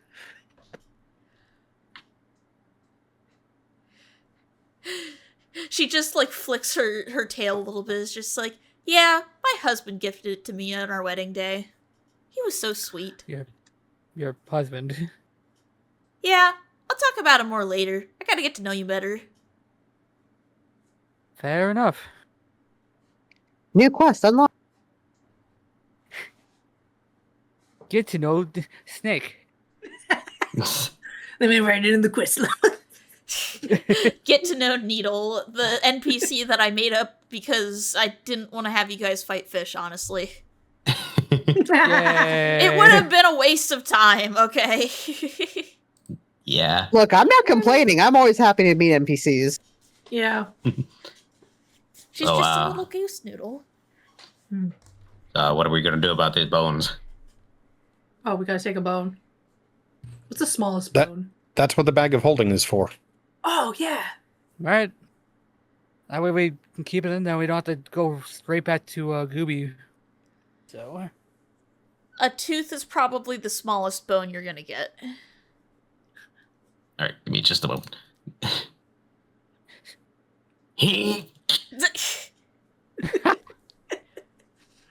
A painful memory resurges of your own teeth coming off.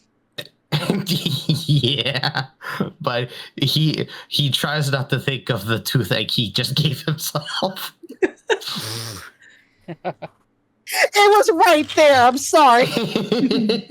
Oh god. Q, I want you to call it high or low.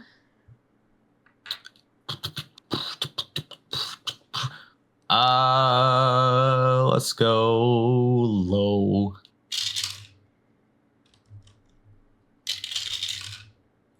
Okay, you take 4 poison damage from residual poison magic on the tooth. Ow. Spicy. Why is it spicy? I really should be wearing gloves when I handle this stuff. No.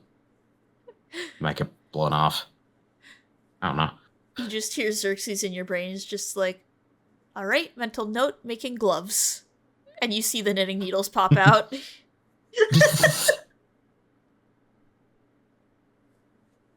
He's just happy to be here. He's just happy to be Yeah. here, and as long as you guys can get over the fact that he's making the web on his own, then you're fine. It's fine. It's the least weird thing that's happened this entire time. So It's like the organic web shooters from Spider-Man. Yeah. It's really funny that you mentioned that, given that his webs actually do come from little glands on his wrists. Yeah, everyone from Earth doesn't think this is weird because they know Spider-Man. does that mean Xerxes was originally Peter Parker, or It's funny that you mentioned that, because he was an actor before he died. So So it could have been a Peter by pure technicality. So All Tobey right. Maguire, Andrew Garfield, Tom Holland, I need to put a poll in the chat for people to vote on. Yuri Lowenthal from the Spider-Man games. Which Spider-Man was Xerxes? Tom, that one time Drake Bell Holland. voiced him in a Spider-Man cartoon. Andrew, Garfield. The name of the Raimi one. The name of the Raimi one. Tobey Maguire. Tobey Maguire. You'd think I'd remember that given I grew up with those movies. Or, you know what, we'll go Miles Morales. We'll put Miles in there. Go forth, chat. Vote. Which Spider-Man was Xerxes in his past life?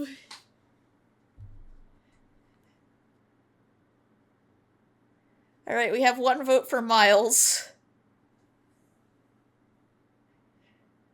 And 1 vote for Tobey Maguire.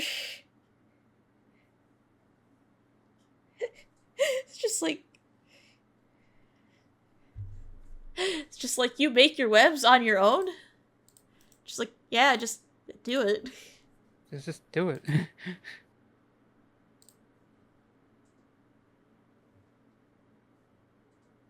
Oh God. I think it'd just be funny if he would be Toby. That dance. Him doing that dance. Xerxes doing the Tobey Maguire dance. He just shows up, it's just Bully like pizza Maguire. time. Go white boy, go white boy, go. Go white boy, go white boy, go. I think Toby has it in the bag. Go ahead and move on over here, because there's nothing left for you guys at Needle's Bones. Oh, Miles is making a catch-up! Alright, so it's the end of the day. Let me roll your guys' nighttime check. Alright, you're good. So go ahead and move a space. That is a long rest for us, yes? Yes, you have a long rest. Yippee. 1 space. Alright, you're good. 1 more space. Okay.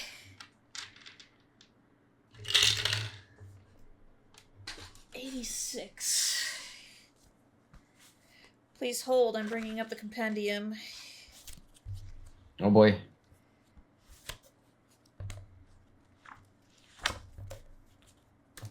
Given I don't need Needle's Bones bookmarked anymore.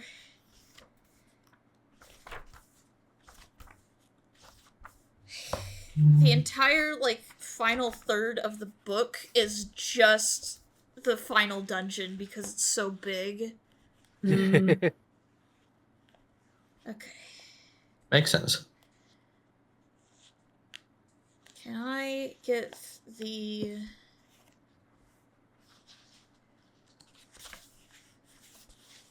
I would like the table of contents, please, book. Thank you. Wilderness Encounters, page 193. Who used so... Noid, was that you? I was challenged. Someone was putting points into Toby McGuire, so I felt challenged, so I had to. I was trying to keep it balanced because I thought it was going to be funny doing a 50-50. I did 1, 2, I did once. I've stayed out of it this time, actually. It's fine. I still have over 100k channel points, so I don't doubt that. I really don't want to make you guys fight Sturges, because I want to get to where we're going. Make us do a stealth check. I'm just... 88. What do we have for 88? Okay. Yeah, I can work with that. So, as you guys are settling down for your nappy time, your big sleep for the night, you notice that a bunch of fruit bats are just vibing in the trees eating papayas. nice. You just hear tiny squeaks as they're eating their fruit. So majestic. Does Electros get slightly homesick of oh god, what's his name? No. Brain. Kamazats? Is that what you were looking for? Asaja. She was thinking of Asaja. You know what? Electros, roll me a wisdom save.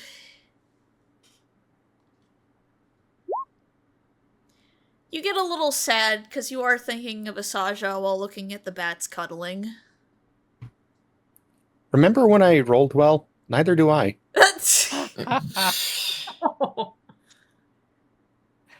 The dice giveth and the dice taketh. That was me last night with another game. I was rolling nothing above like a 12. The dice giveth nothing but shit. The dice give nothing but Okay. You know what? Everybody roll me a D100. Oh boy. Ooh. You the Oh, Oh, damn. Okay. Well, yep, there goes my rolls back down. All right. I don't think I've ever Maybe- seen someone roll fucking hundo. Congratulations, That means Bruce. it's really bad then, though. Well, actually- lower you I mean- want. Is this the opposite? It's the opposite. Rolling high is good in this case. Oh boy. We don't die tonight. Well, I hate that we had to waste a hundo on such a mundane thing, because I was literally just gonna have a cute little juvenile bat land on Groose's head and just vibe. Well, we can still have that. Basically, they just like land on your head and they hold out a piece of mango for you. Groose accepts the mango, and Groose holds out the cheese puff in exchange. You see as they give a few sniffs before opening their mouth, and have you ever seen a fruit bat eat a banana? Yes. Aw. You just have this little baby fruit bat, like they're not a baby, but they're big enough to fly. Yeah. I feel like, you know what?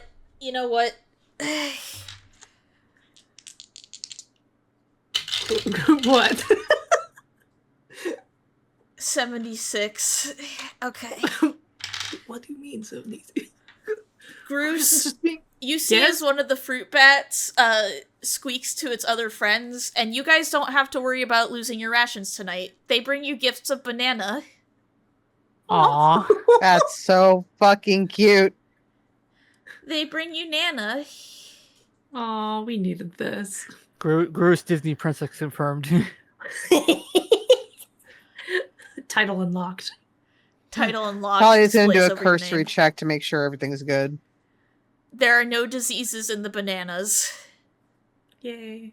I'm not gonna give you guys rabies through bananas. We just need to worry about the radiation. I don't See, think you're gonna be eating enough I don't think you're. radioactive bananas. See, I don't think you are. Talia's just a paranoid bitch. Also, Electris, you're resistant to radiant damage. You don't have to worry about the radiation killing you. You're resistant to it. Resistant, but not immune. You'd have to eat like 80,000 bananas to die from radiation poisoning. Sounds like a challenge. Ah, yes, the radiation will kill you. The Bat Nana episode. Yeah. Bat Nana. We have Alright. a wonderful night. You guys get another long rest. We'll roll one more check for your final square, and then we'll take a little break before going into the thingy. Oh boy. You have no encounters. It's a bright, sunny day, or at least relatively sunny, given... I just saw that you drew a little bat. That's great. Bat Nana. Banana. Bat Nana! Remember our adventures, okay? I love it. Alright. I do also like that you drew the dragon skeleton, even though it kind of looks like a dog skeleton. I love it. Bat Nana.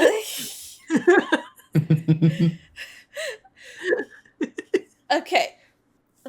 Oh, she's UFO. I was like, what did you draw? It's a spaceship that It's crashed. a spaceship that crashed. Spaceship. Yeah. Spaceship. Alright. Wait, did we... is Noid here too? Yeah. Okay.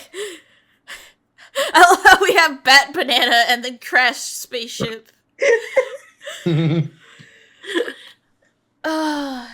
Memories. The true D&D experience. Alright, this is where things get fun. I'm rubbing my little hands together because I worked so hard on this, so I hope everybody has fun. Oh boy, this is where the fun begins. This is where the fun begins. Fun haha or fun oh no? Fun for me. Yes. I'm gonna buckle my baby seat again. Buckle your baby seat! The jungle trees part to reveal a land scorched, not by fire, but by acid and spilled fuel from a downed grilled ship. Its insectoid body shimmers even more in the quarter sunlight, the carapace a dark violet with hints of blue and red. Golden wings cast dark shadows over the landscape, far towering over the trees themselves, as a hexagonal pattern dots what you can only recognize as solar sails. This ship is different than the one that you escaped from a little over 2 months ago. Its shape is less like that of a flying spider, and more that of a curled, dead wasp. The legs of the ship have long since broken off, sticking out of the ground and the landscape below as smoke billows out from the alien structure. It seems as if life has abandoned this place, animals too afraid to touch the metal monster that lays dormant in the soil. It hasn't been here for too long. No foliage has grown over it. The what fresh soil was available has been covered by a soft, green moss.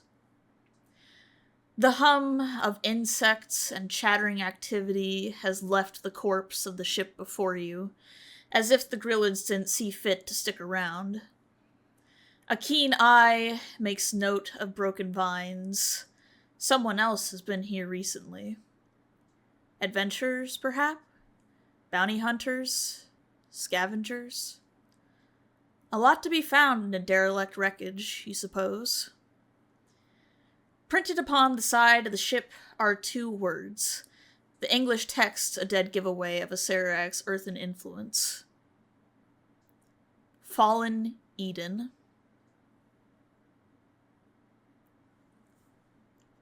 So, you guys are standing before the wreckage of the ship.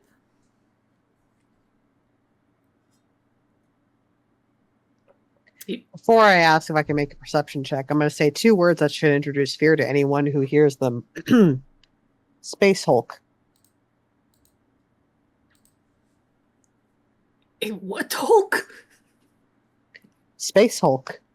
It's what's Oh, no. referenced to abandoned spaceships, usually of quite a significant size, that if you try to explore while you're traversing the warp, you can find some really nasty things. Oh no.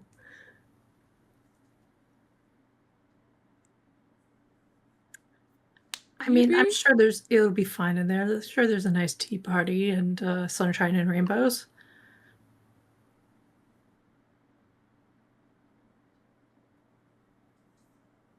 And there's probably definitely a Neo Genesis Evangelion reference somewhere. Oh God. Well, if it's good enough for Final Fantasy. Oh. Sephiroth. Coming to a 14 near you. Showing up in the latest expansion. Legitimately. We enter a raid. Yes, actually. Oh, I'll get there eventually. I'm in Shadowbringers. We'll get there. You got time. So, how do you guys want to go about approaching the ship? I'd like to do a quick perception to see if there's any scuffing or anything around the entryway. What do you mean by scuffing? Signs of like forced entry or anything that looks kind of off that indicates, actual entry or attempted entry into the ship. Go ahead and roll me a survival check, Talia. All right, give me one moment.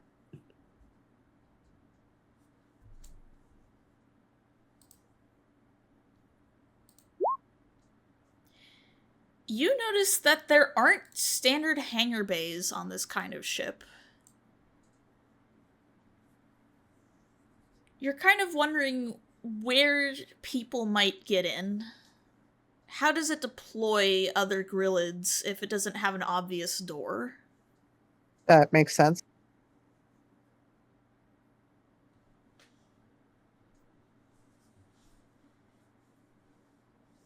Can I roll an Arcana on this to see if it's still quote-unquote operational? To see if anyone has operated it? Go ahead and roll me an Arcana check. Would this have this included to it? Oh. I will allow it, given that Okay, it's so- related to a Sarax bullshit. How do I add a modifier to this? I'm trying to We remember. just do it with our brains. Yeah, so Okay. 24. So, Ratuli, you sit and think and you look at the insectoid ship. And as you're observing it, you slowly turn over to Xerxes. And you notice that the ship is actually modeled after a grillid. Underneath Xerxes' arm is one of his breathing holes. You figure if you can get into one of the breathing holes, you'll be able to get into the ship.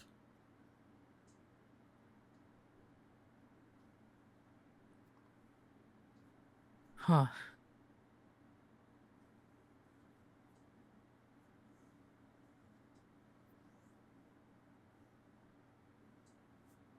Yeah, Ratuli kind of notices that he kind of just like silently just starts walking closer to one of the holes on the ship, just trying to check it out.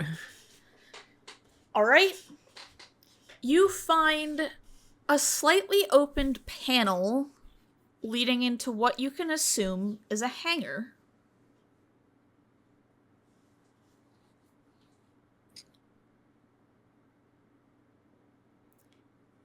There seems to be a way in. Alright. The hole is big enough to fit small creatures at the moment. It will require a little bit of force to get it open.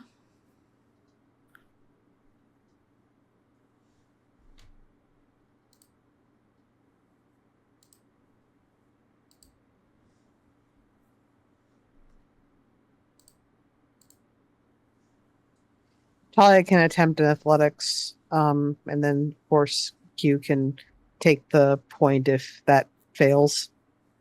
I'll give Talia Bard of Inspiration, T6. All right. So 1 bardic inspiration. Talia. Oh, my Lord. god! Do you want to use your cheese ball? It doesn't feel like it's super important, but DM's choice on what happens with that if she like sprains something or just slips off or something. I don't know. You know what? Call it high or low. Let's go low. Okay. Talia, as you try to pry open the cracks on the ship, you feel a sudden force suck you in. Oh, You have been vacuumed up into the breathy hole of the ship. Talia! Well, that wasn't supposed to happen. Yeah, I don't think that was supposed to happen. Are we sure that's not supposed? I feel like that might be how it happens. I mean, it wasn't what we wanted. Talia, are you okay? there is muffled cursing. Talia, you have landed in a dark room illuminated by soft pink lights.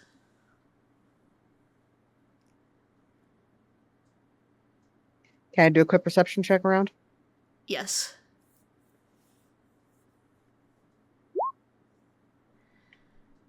You do not detect any grillage or signs of life in the ship.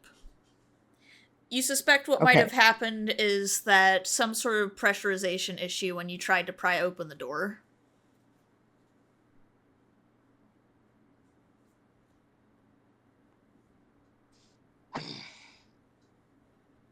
She's gonna raise her voice a little bit. Just this part's empty.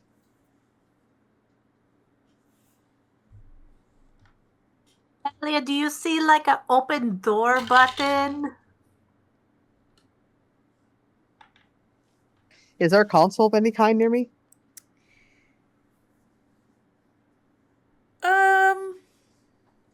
You do not see a console that would permit you to open the hangar door. You suspect that might be something on the bridge. How inconvenient. This doesn't seem to be. This doesn't seem to have any controls. I would have to find my way to the bridge. Okay. Chris You want me to turns back still try to guys. force the door open? That seems to be the way, unless we all want to go down the slip and slide with a vacuum. I Fucking don't schloop.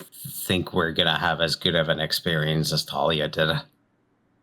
And even that experience is questionable. All right. Have at her. I'm weak. Alright.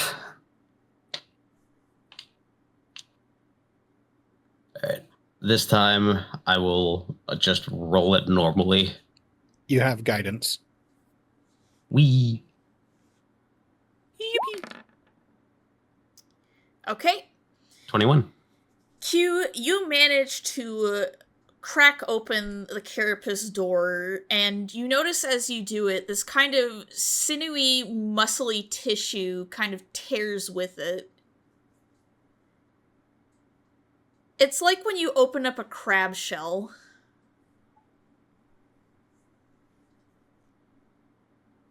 Oh, that's not off-putting at all.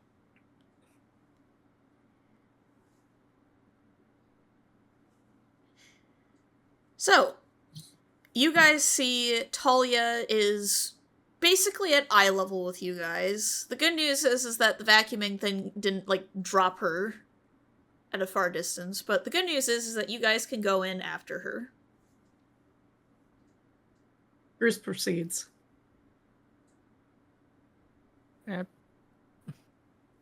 Eletris is going as well. Yep, so is Rotuli. Time to head in. All right. As you step into the ship, you squint as sweet mist swirls and sticks to you. It's like walking within a pea soup fog, and unfortunately, aside from the light outside, you're barely able to see a few feet in front of you. It doesn't seem toxic, but it's a bit of an inconvenience.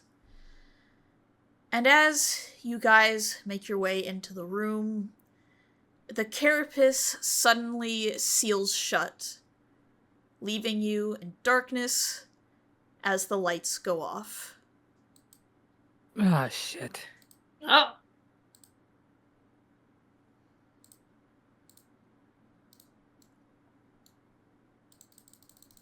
Oh, Oh, damn.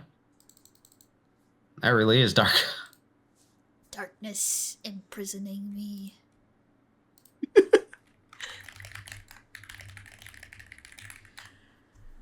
So, after a few moments of darkness, you guys see as Xerxes' eyes and wings glow just slightly to provide a bit of light.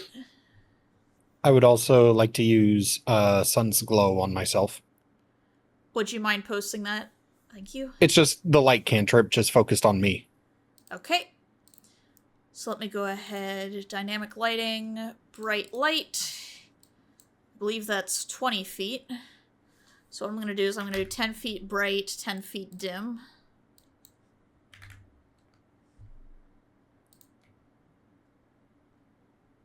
Okay. Save. Electris is now glowing.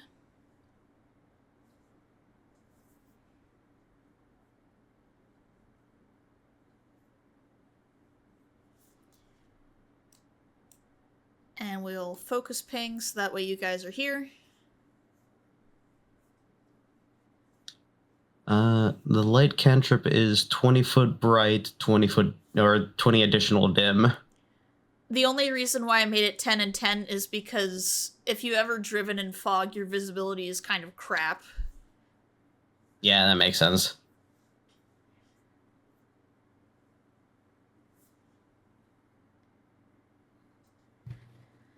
So, All right. you guys are now in the Fallen Eden.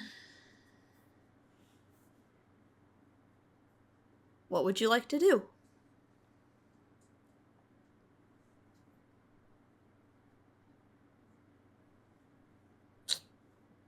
Well, probably good idea just to look around and see if there's any way to proceed forward.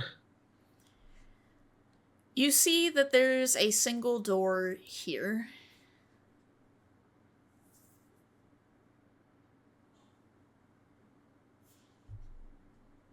Boy.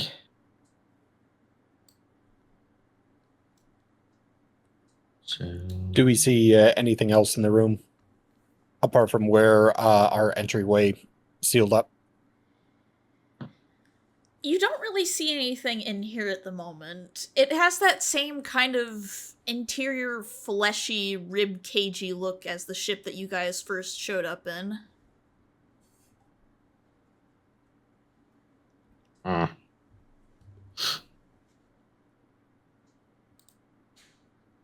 well, I guess we can only proceed forward.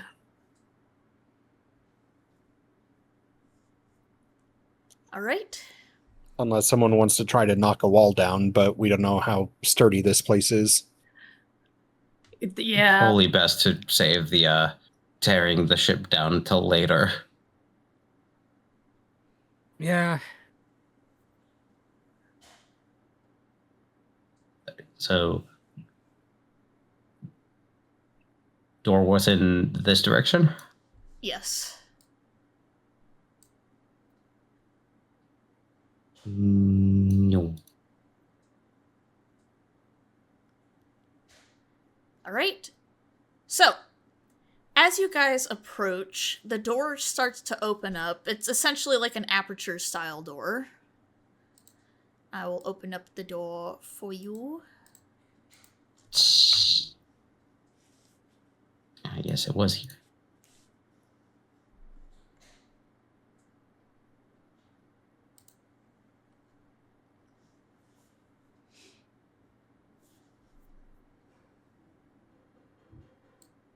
Move here to be out of the way. And there's 2 paths.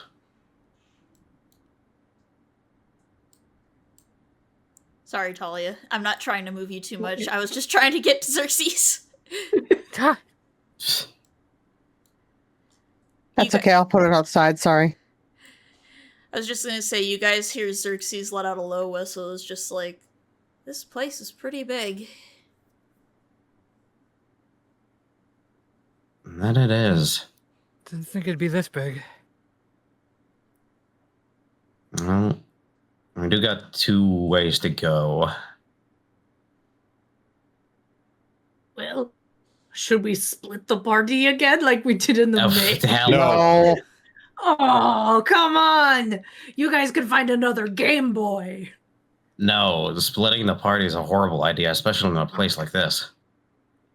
You're no fun. And besides, we didn't find the Game Boy. Gooby gave it to me. You just see his Xerxes not antlers antennae give a little flick. It's just like, I'm not sensing any other grillets in the immediate area. See, Xerxes thinks it's totally cool that we wander aimlessly through this. Bruce. What? That's not what he said. Oh, Can I do a survival roll to get a better idea of? I'm pretty sure I'll be able to get a better idea of where the bridge might be located. Go ahead and do a survival check.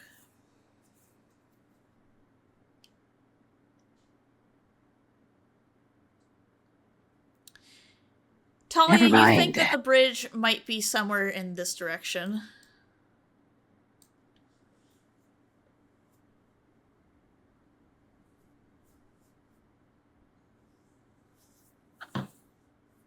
Okay.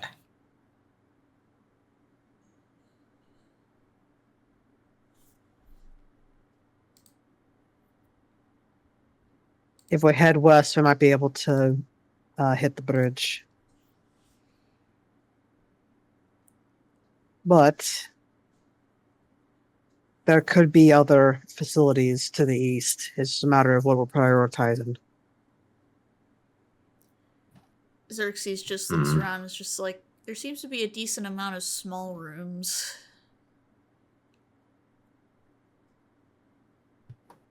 Any idea what would be in them? He just gives a shrug. I might look like a grilled, but I don't think like one.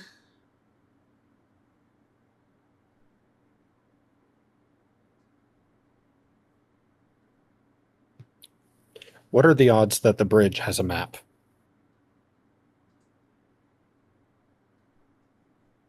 Well, either the bridge or maybe an armory would have one.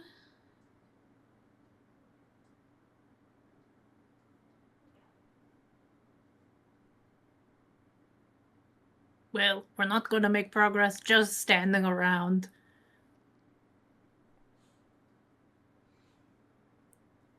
Maybe we should find this bridge.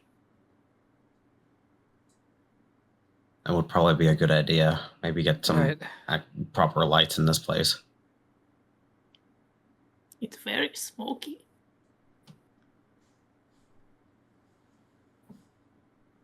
All right, sounds like we're heading west. Alright. As you guys are heading west, you see the first door with invisibility.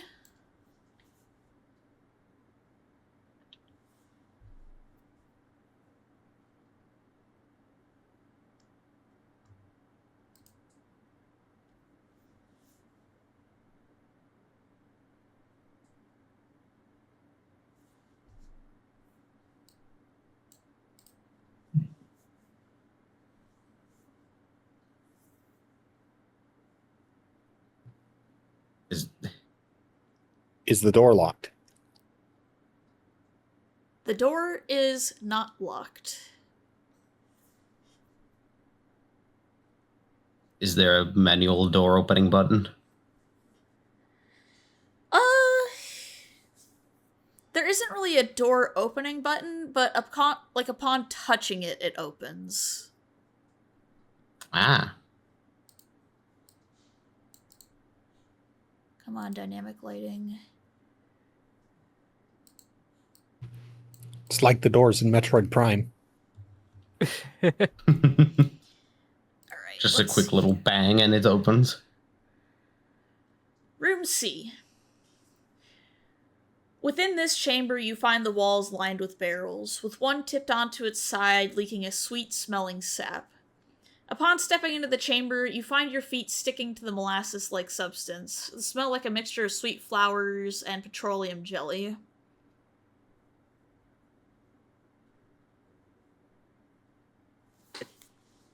Good storage.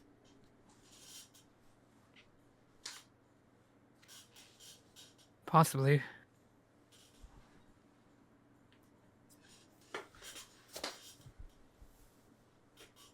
Would anyone like to investigate?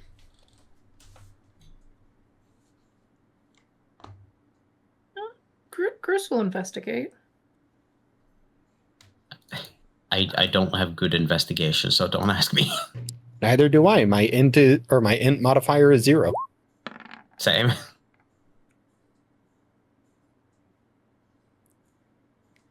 Alright, Bruce, you roll a 17.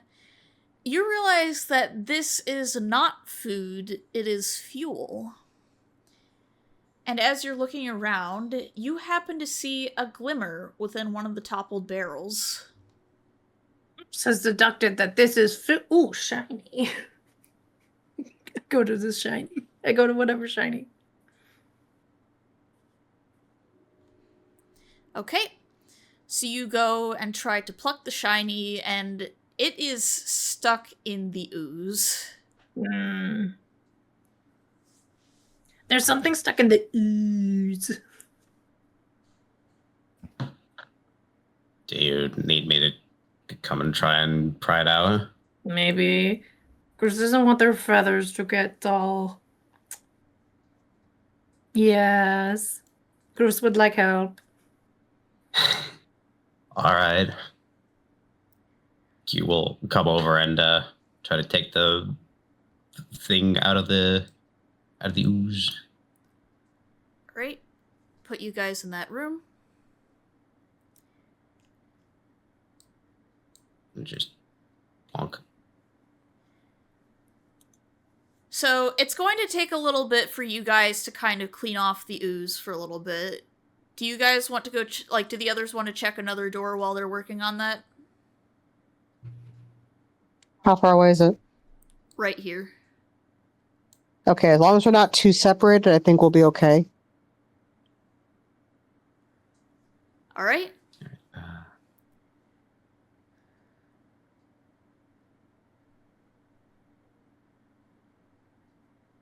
Just gonna tap the door and see if it opens. Weirdly enough, this one seems to be struggling a little bit. Maybe Rotuli could take a crack at it? Yeah. Yeah, I'll give it a try.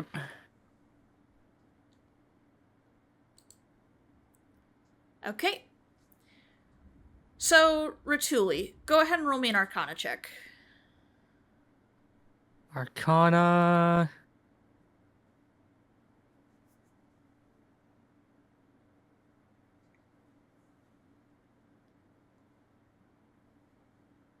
Sorry, just give me 1 second.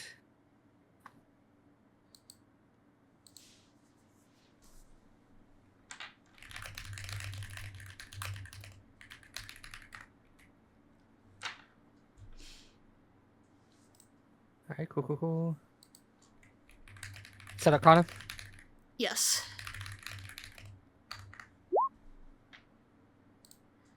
Okay. Ooh, 12.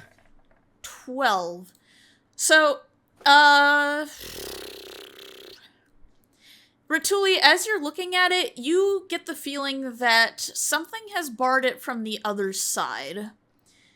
You figure that maybe with Electrix's help, you'll be able to pry it open.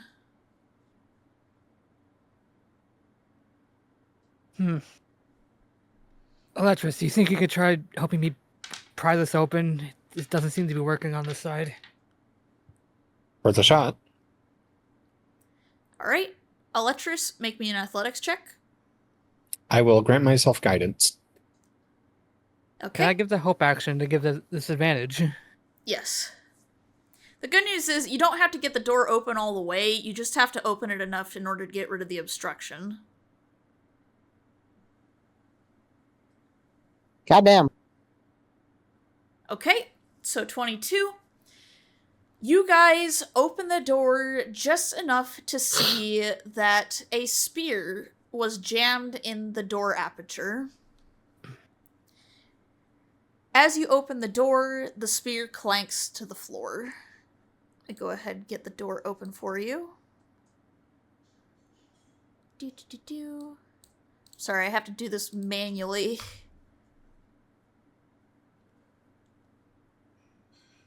Alright. With your current angle, all you can see is a dark room filled with mist, so you'll have to go in there to see.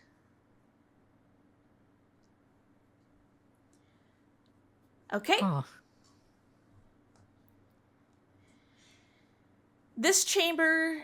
Within this chamber lay 2 corpses with slashes to their throats, their weapons bloodied, though there's no sign of the gorillas that killed them.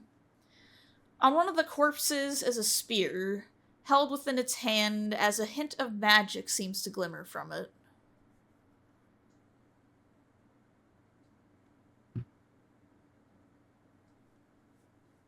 Ratuli, any idea what this might be? He gestures to the spear that is seemingly magical. Yeah, he's gonna go up and check the magic item. All See right. another arcana. Yes. 26. All right. What you have found, and I'm sorry I don't have a handout for this, so I'll post it later for those who need it. This is a Spear of Returning that does 1d6 plus strength damage, and it returns when thrown within a 100-foot radius. It will not return if it lands in an area or object that destroys it, such as lava. That'd be good for Thallium. If not Talia, then Q. Yeah. Alright. Question, can Talia see the corpses in the room? Not from where she's standing. Okay. But I'll tell you what, I'll let Electrus do a medicine check since he's looking at it.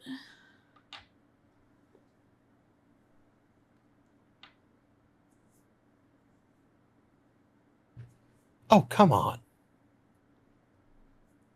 I'll let you add Roll guidance 20, to really that. be stingy. Okay. These are not clean slashes. You suspect that they were done via pincers or something similar.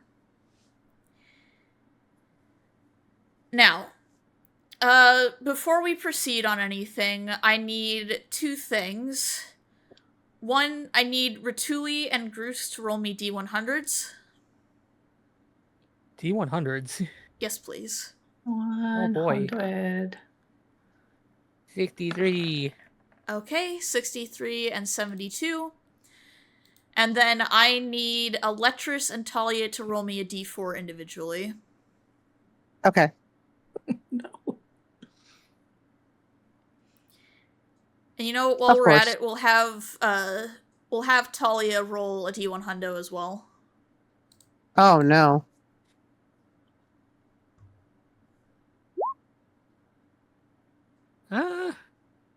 Okay. So I'm gonna get back to Talia. We're gonna go lowest to highest on this. Oh, boy. Let's see here. So the lowest is Ratuli. And let's see here. Who picks up the spear first?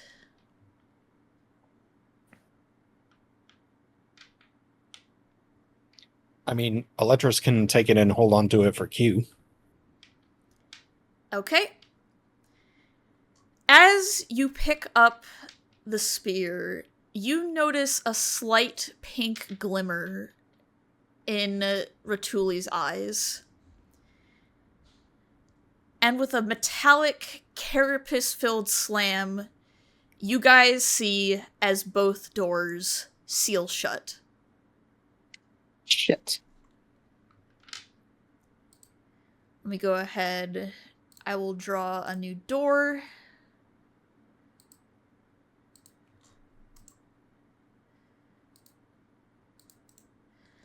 Ah, shit. Okay. And as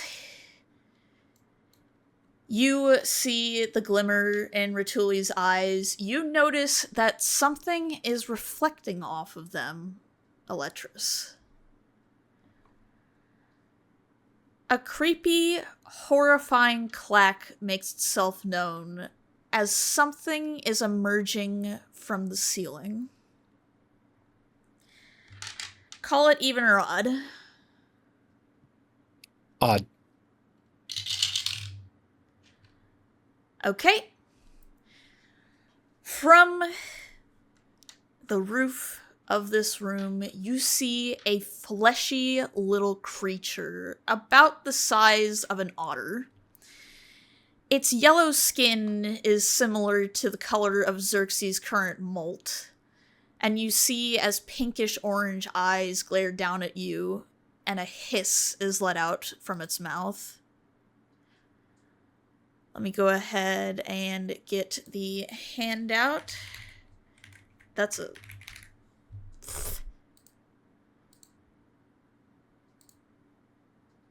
You see this. Disgusting. Disgusting. Probably. Okay, creatures.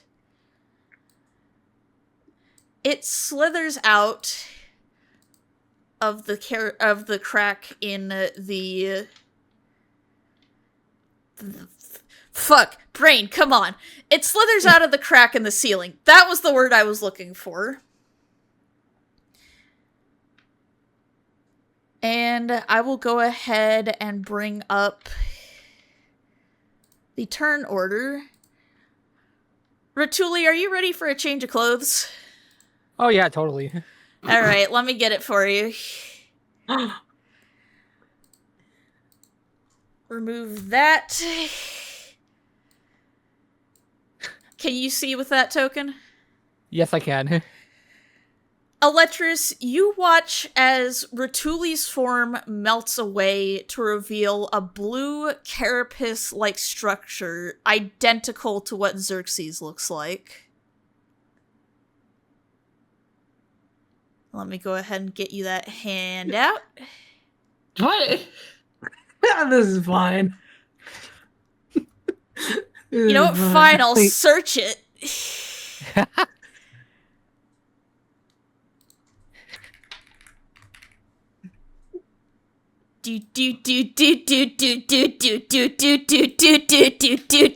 Roll initiative.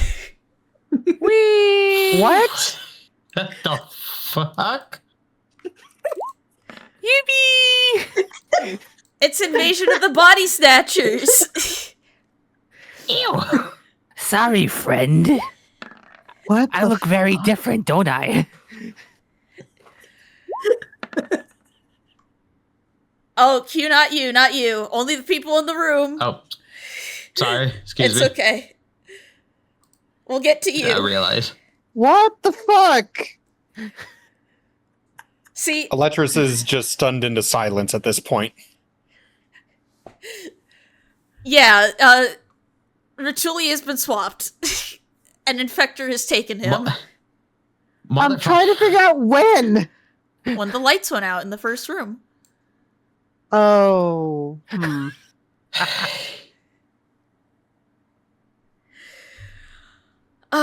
But we will start off with a little num num num. And fun fact about this is that they can flank with each other.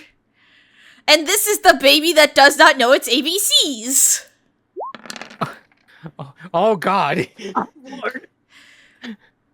Okay, Constitution saving throw, please, Electrus. Christ.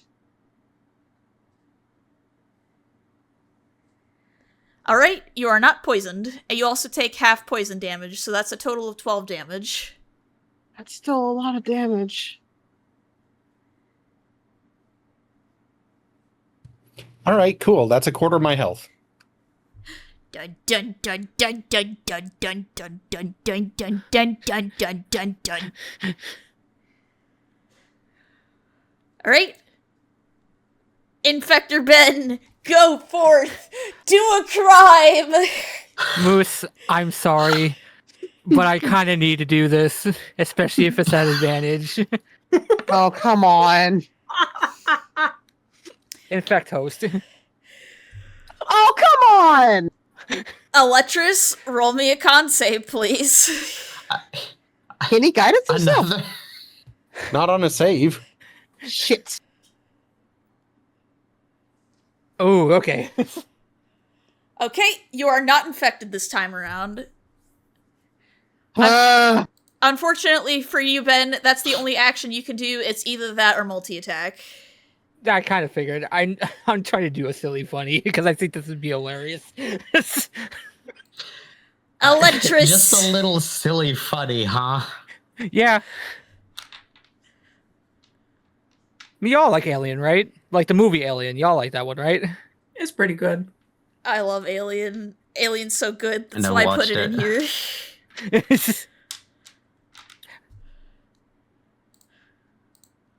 Fucking everybody watching in real time as my scheme comes to fruition. You give us homework and then we have a good time. Alright, Electrus, what you gonna do? What you gonna do when they come for you? What can I do? I can't get around. I can't get around the infector without provoking opportunity to get to the door. The door's sealed. You can kill it, you know. With what? You have magic! Also, you have plus 1d10 healing, Electrus.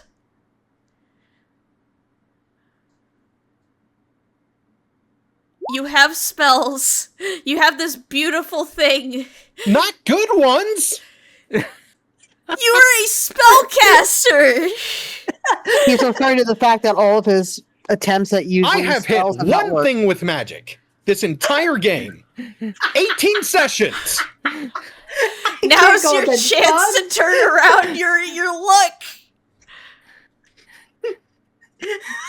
Use the dragon ghost in your pocket. All right, I'm aiming at the Needle infector. ushers. My God. that Infectors actually that hits. hit. So Alright, you That take actually does 14 damage. So can I do Deal something a real lot of quick? damage.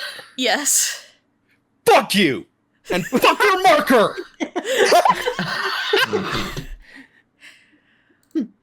oh, this one's got a little spunk to it. Okay. This guy got a little spunk to it. So that was my action. As my bonus action, I would like to use my spiritual weapon. I think you have to cast it, but go ahead and mark a marker where you want to do it. I really need to make you a spiritual weapon token. Alright, one spiritual weapon here. I'm sorry for the shitty triangle, that's the best I got. It's I mean, I fine. haven't even defined what it is, so. I know we played with it being a cleaver. What spawn of the Shadow Realm is on screen? It's the same thing as Xerxes. It's the exact same fucking color. Xerxes is just nicer. Xerxes isn't mean. Yeah. He's not as creepy looking in the dark. Huh? I mean, right now he's also a little bit more like yellowy green color rather than blue. I just thought of something that I could have done, but it's going to have to wait until next turn. Alright? I mean, since you summoned your spiritual weapon, you get to make a weapon attack with it. Yeah.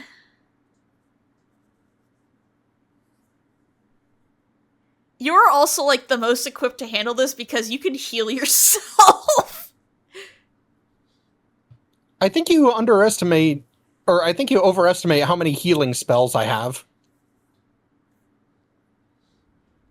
I am God. I know all. I look upon your sheet and I see what you do. But yes, go ahead and roll me a spiritual weapon attack. 13. Does that hit, Infector? Just miss. Alright. Yeah. Is that Well, that's my turn. Well, That's my turn. At least- unless I provoke opportunity attack by moving. So Well, tiny baby does not know ABCs. Knows how to bite, though. I don't think an 11 hits. it doesn't. Infector, do a crime! Time to do crime.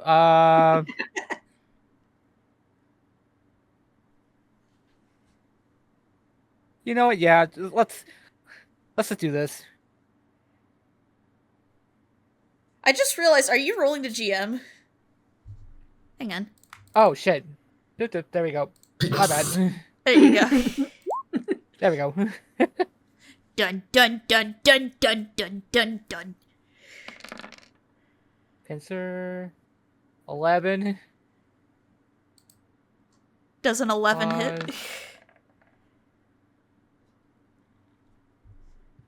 My AC is 18. Alright, so 14 is Okay. also a miss. Where are you rolling with that? Alright, make me a dexterity saving throw, Eletris. Okay, you take 1d10 plus 3, so you take 7 acid damage.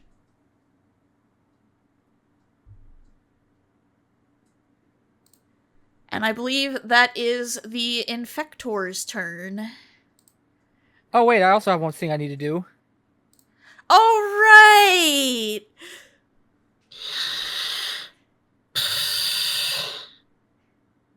Go ahead and roll 1d10 plus 3. I'm so sorry.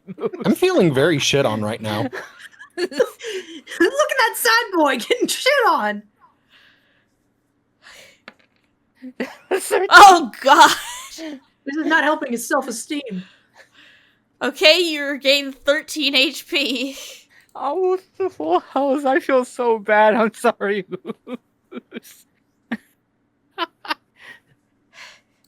Eletris, do a crime! If you get rid of the larvae, you won't have to worry about it anymore.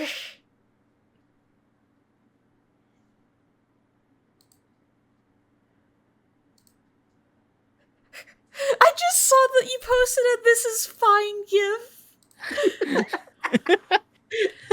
They're on a fallen spaceship right now. It's on the ground, but they're in a spaceship.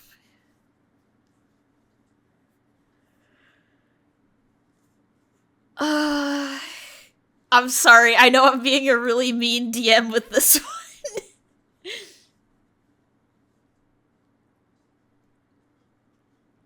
one.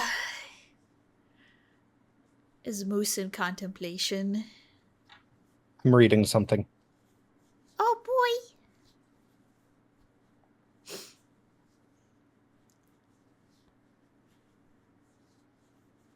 Do you guys like my purple spaceship that I made?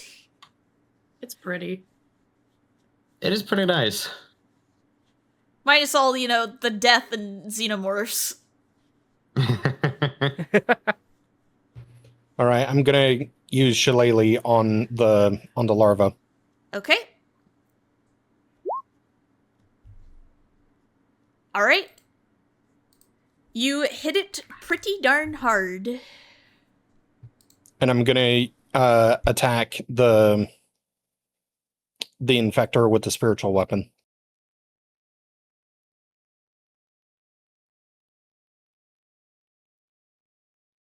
Nice. Ooh, oof. Alright, Infector, you take 12 force damage. Big oof. Let's see if the grilled larvae is smart.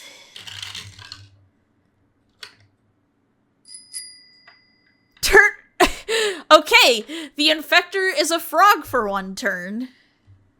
Oh god. Read it. Alright, Infector, I need you to call it evens or odds. Odds. Okay. The larvae is confused by the sudden appearance of a frog, and you see as it scuttles over and tries to bite the Infector. Yes. Good. Yum, yum, yum, yum, yum. Does a 14 hit? Me? Yes, you. Yes. Alright, you take 7 piercing, and I need you to make a Constitution saving throw. Oh god. Fucking karma. Yes. I'm only Let's see letting my the dad slide works. once to make it clear. Oh shit. I mean, it wouldn't. You'd have the first one anyway. So you take 9 total damage, and you're not poisoned.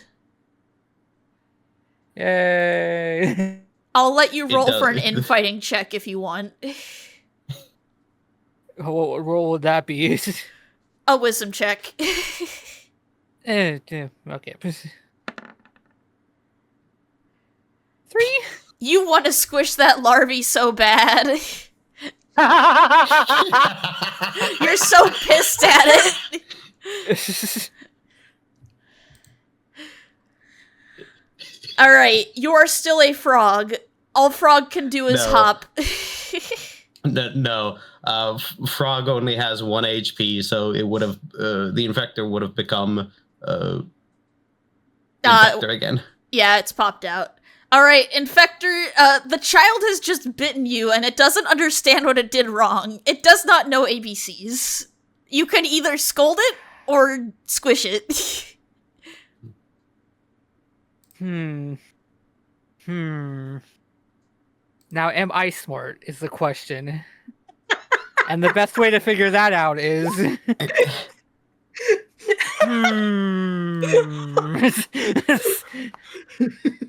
What kind of parent am I?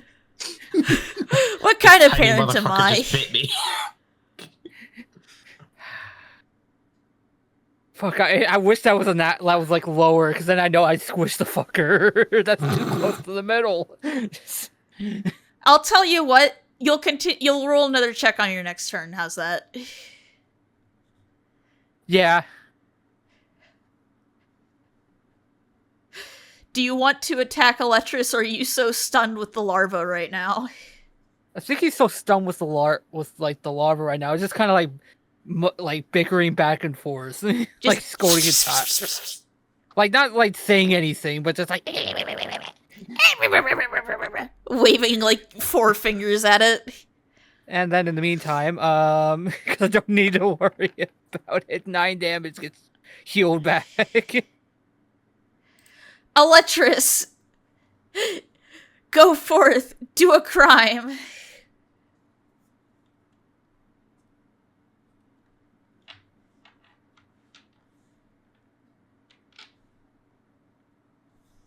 Smacking the infector with that. Okay. Alright, Infector, you take 7 bludgeoning damage. And spiritual weapon again. Alright. I did And not mean to another... roll that with advantage. I don't think an 11 wait. hits. Wait, would spiritual weapon get the advantage if I hit him with guiding bolt? The shillelagh would have eaten the advantage. Yeah, but I also think we talked about letting your spiritual weapon have advantage when flanking with you, so... Ah.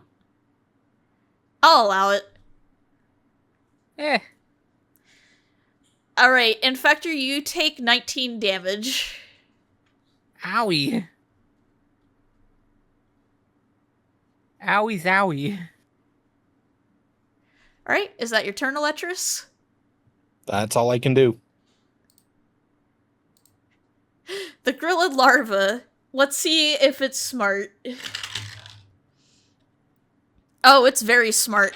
It realizes that it fucked up hardcore and crawls away. It crawls into a vent and fucks off. Thank you. Oh, it flees the entire encounter. I was gonna wait. Doesn't Electrus get an attack of opportunity? it disengaged as its action. Oh, okay, never mind. Yeah, Pretty bad. it realized, oh no, I bit Dad! That's right. Go back to your room. You're going to timeout! Alright, Infector, it's just you and the weird human thing. All right. Second burst, same as the first. Multi attack.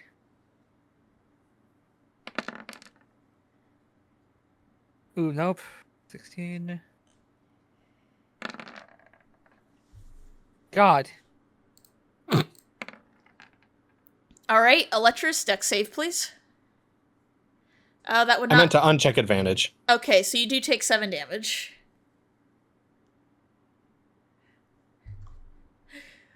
Electrus, do a crime.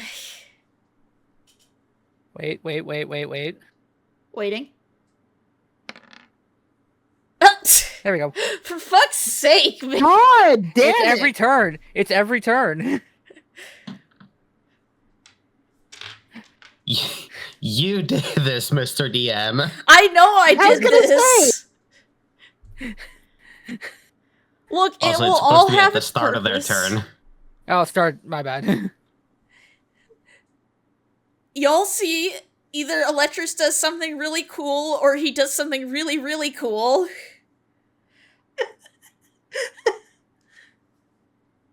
Okay, so Grilled Infector takes 12.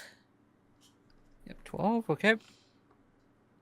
It's a war of attrition that I'm losing. You could cure wounds yourself. Yes, and then he does the same thing. Alright, Better. Infector. Doing this first. This is now. I know it's the start of the turn.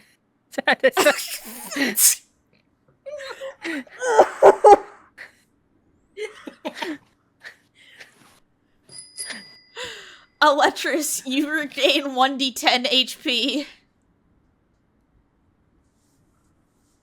Hello, ominous thunder from God. I understand I have pissed off the heavens. God. Alright. Infector, do your thing. Let's just keep on going as this. Hopefully, I'll hit. Eventually. Nope. Alright. So Oh, nope. close, but nope. Electrus, deck save.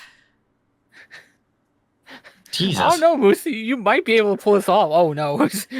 Okay, you take 5 acid damage. And Electrus gets another d10. Oh, I'm gonna let you re-roll that. Please, Well, that's so that No, unfair. I'll was take rude. it. I'll take it. I Alright, feel so bad right now. Electrus, do a crime. You can't feel bad. You're a bug. It's tough to be a bug. But when you get the people's... fuck. I can't Going think with of that. a good rhyme for bug.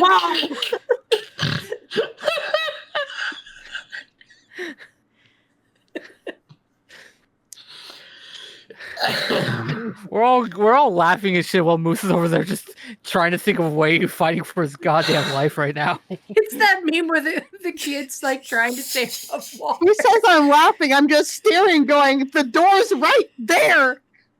It's sealed. No. I'm saying to myself, the door's right fucking there. I can see it. Yet the characters outside the room are frozen, apparently. I was about Soundproof. I was about to ask, how good's the soundproofing in this fucking spaceship? Well, You know what? There's 2 lines. You know what? Fuck you. Blindness, Ooh. deafness. Okay, Constitution okay. saving throw. Okay, same odds for that. Grab the infector stat block while I'm Are at you it. kidding me? Oh my god. That is a pretty fucking high roll. Holy shit. Yeah, I roll my saves. No, I fucking... That's the only other thing I can do. Alright, Grilled Infector, you take 5 force damage. Oh, ow. By the way, I should just mention your infect host does not have a daily limit. Oh, I know. Alright, roll your regeneration. Have that on standby at this point. 10.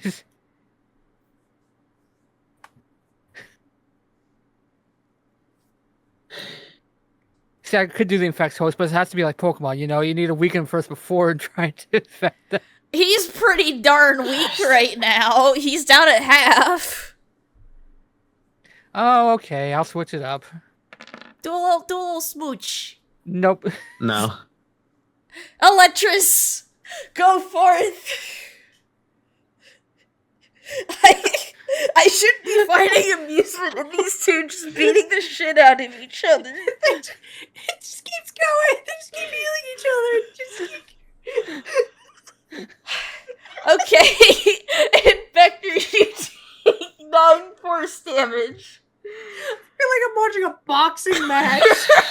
Oh, shit. What was I at? 75? I'm trying to remember. You were at 70? 75. Sorry, I was laughing too much. Dun, How many dun. rounds is this? I don't know. I haven't been keeping track. Also, Electrus, you get a D10 HP. Alright, you get 4 HP.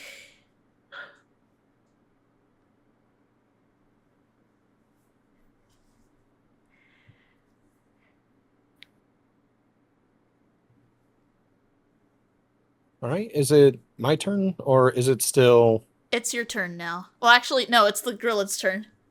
I was going to say the. I haven't been moving it because there's only 2 of you in here. How are they supposed to know who to punch? I hear you, God. I shake my fist at thee. Okay. Electrus, use this at your earliest convenience. You have a 1d8 to your next check, attack, or save. Alright. Grilled Infector, do your thing! Yippee! 12. You keep rolling so high, holy fuck. Be glad I'm not playing Gunslinger right now, or else Moose would already be dead. He's clearly the captain of the ship. And 16, nope. Alright, Electrus, go forth. I'm waiting for someone to nuke this entire fucking room right now, so... I'm I know surprised one of no you one's fuckers dropped a have it. nuke card. Because Electrus is there. I will say...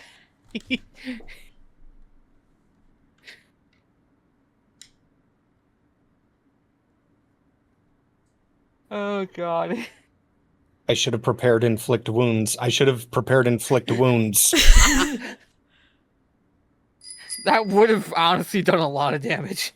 It Alright, still will. you have a 1d8 for I your don't one have of it them prepared. and a d6 for your next one. Well, Electrus, you're up.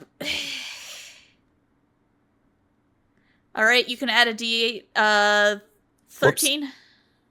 That was a D10 that I rolled. Alright, roll me a d8. Okay, That's better. that definitely hits, so you do 6, and then go ahead and roll me your spiritual weapon.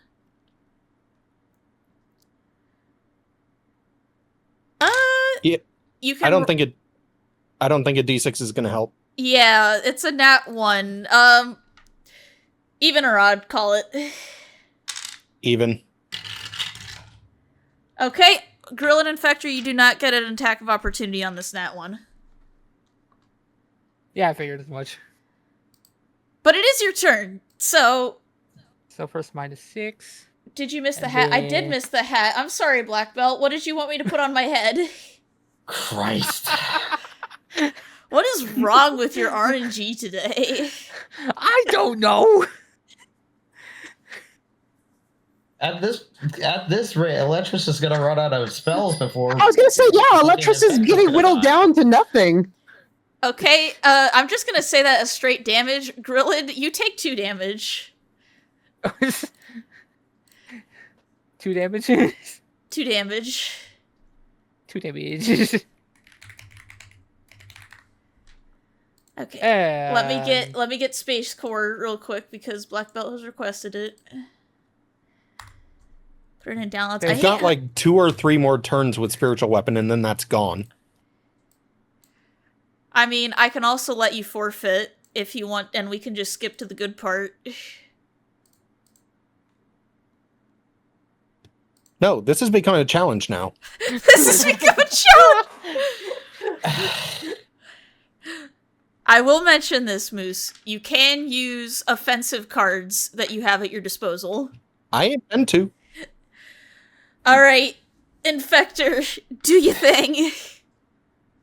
I'll do what I do best. In fact, nope. You're doing it poorly. You're trying to make out with him and it's not working. Electris is being pure to their bat crush. Okay, so I'm going to cure wounds myself.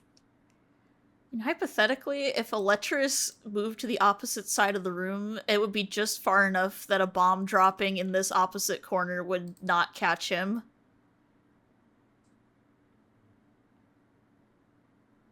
Alright, you gain 12 healing.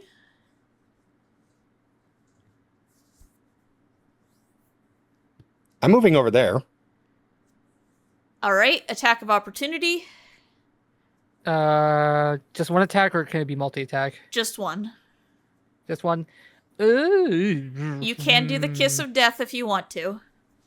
Kiss of death. Let's go. No. Fuck.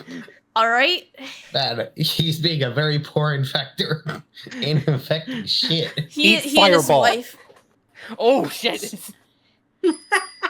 Alright, Infector, DC 15 dex save, please. Oh, great. I'm great at those, obviously. Alright, you take the full... Alright, calm down. Calm down, everybody. I need to... Give me a minute. I'm just gonna roll that all at once. Oh no. Alright, you Oh. take 57 damage. Oh, Jesus Fire and Christ. radiant. No more bombs for now, please. Soothe my aching heart. And let Electris have the kill with his own hands. I think that does pop your spiritual weapon, though, because I think it does have X amount of HP, right? Yeah. Alright. Your spiritual weapon is popped. The Grilled Infector is not looking great, but I believe that is your turn. That is my turn. Infector! Do Hop what up you do here. best. And ba ba da ba ba ba ba.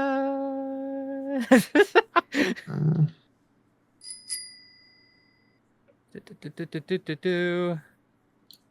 I don't see anywhere in the spell's description that says that it has an HP. I could have sworn it has, like, if it gets hit. Ace first, same as the 7th. That's a -2 on the Grilled, by the way. Alright, so the grill doesn't hit. The others did hear a pair of massive explosions in that room. Though I think the door closing might have been their first hint.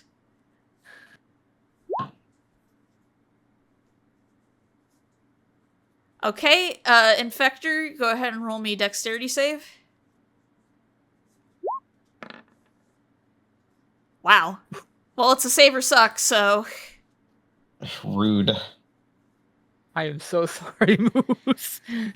That's my turn. Alright, Infector, if you want to get a little closer.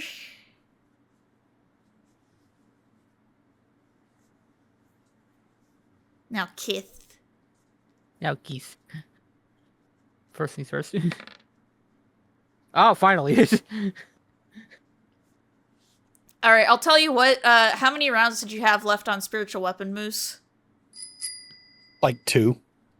I will let you make 2 Spiritual Weapon attacks, on your next turn if you'd like. All right. All right. The infector is turned into a frog. Ah, All right. Electrus.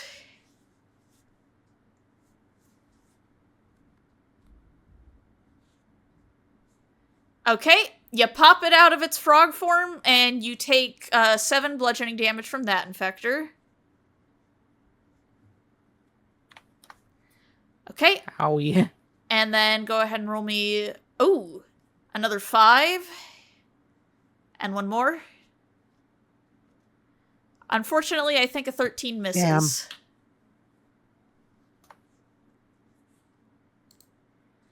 Okay, so you take a total of 12 damage there, Infector. Gotcha. Already took it off. Alright, another d6 to Electrus for healing. God.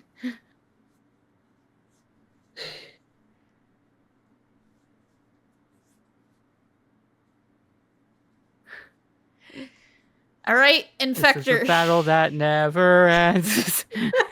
It's gonna end. I'm running out of spells.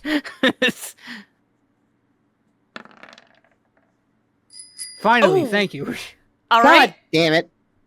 Electrus, because that does meet it. Make me a Constitution save. Oh, Yippee! Okay. Electrus, you pass out. Electrus, Ben, and Groose, I need to meet you in the one-on-one. Actually, hang on. Math. Fuck. I'm just gonna, okay, Q and Talia go to the one-on-one for a little bit. Or 1 second. I'm going to mention this. Electrus is not dead, guys.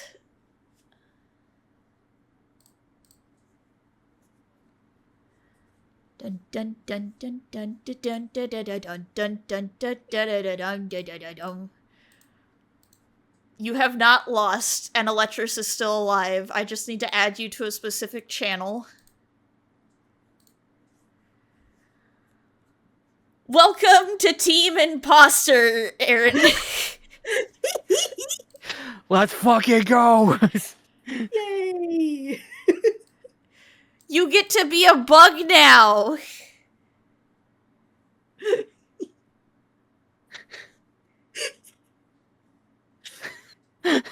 And not in Yay. replacing Electrus. Electrus is in a safe place.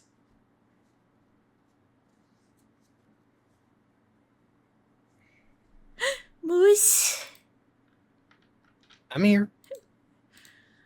Let me go ahead. Let me add you. So, basically what's going on, have you ever played the game Sardines? No.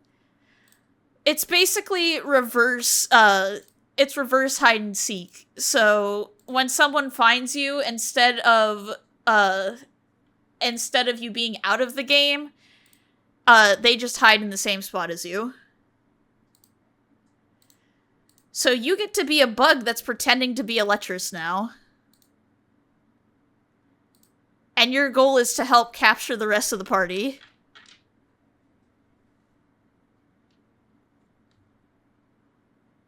You are Amogus. You have any Amogus. questions? Oh boy. But yes, so basically what it is that while quote-unquote cosplaying as Electrus, you basically appear as, you can't use any of your spells. However, basically what it is that you can use any of your checks when it comes to charisma or anything like that, but you just can't use your spells. And when you enter combat, you shapeshift.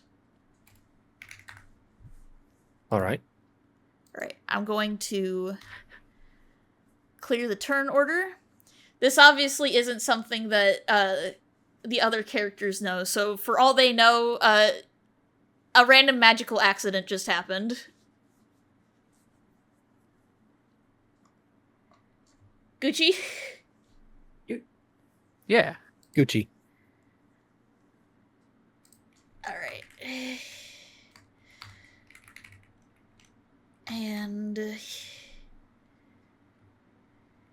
You can rejoin. I'm gonna save the Groose and Q thing for a little bit and let Talia and company have some time. Okay. If that is okay, just since we spent a long time in combat. That's fine. We can I hang out in this returned. room together trying to get this thing out of a barrel. This is Alright. So, Eletris and Ratuli. After a little bit of a magical mishap, the door reopens.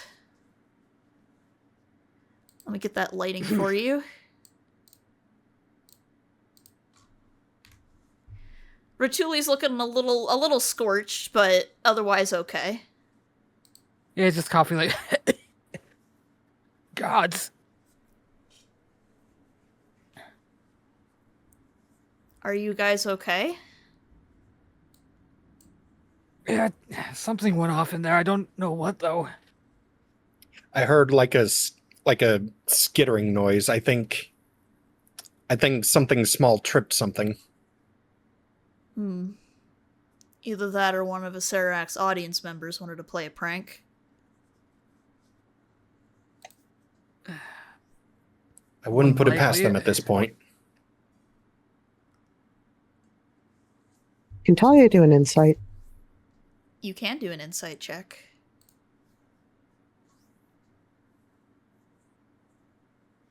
Alright, Eletris, Ratuli, deception checks, please. Oh boy.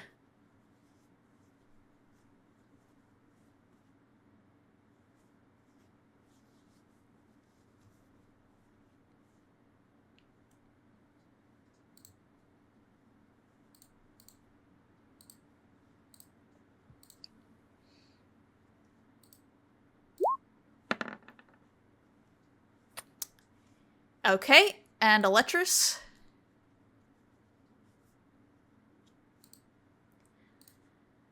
Okay, you're a little suspicious as to why Ratuli looks a little bit scuffed up, but you do believe Eletris in that something might have tripped something.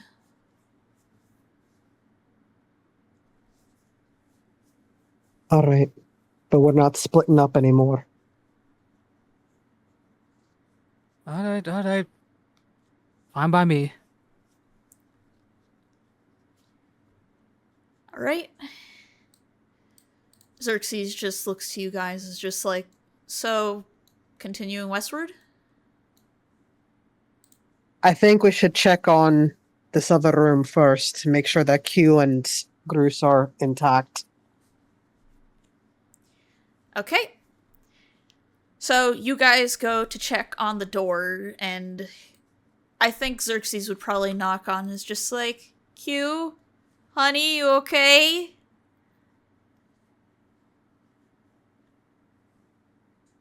I don't know. Am I? Yeah. Meanwhile, during that fight, what happened, DM? Let me DM you something, Groose.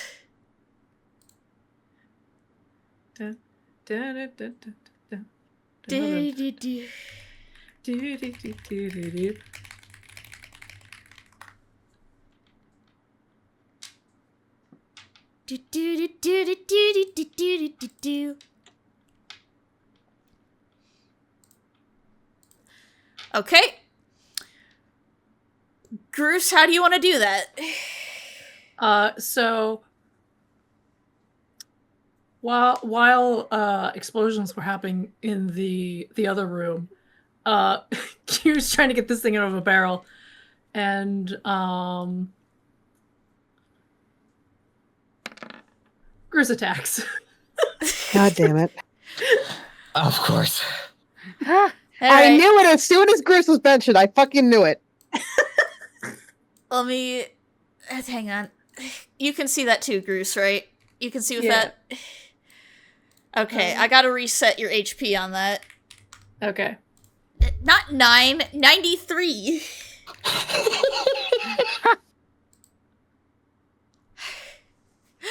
Roll for initiative. There's no little guy this time. No little guy. Let's see if Q stands a better chance. Where's initiative on this? So you click on the thingy, and there's a little Is it the IN? yeah, it's the little in it. Like you click on the dice. Okay, Q's actually going before the Oh, Grillid. wow. Okay. All right. So the moment Q feels the attempted bite or attempt of whatever motion it was, he just turns towards the infector and is like, "Oh, so that's how you want to play it?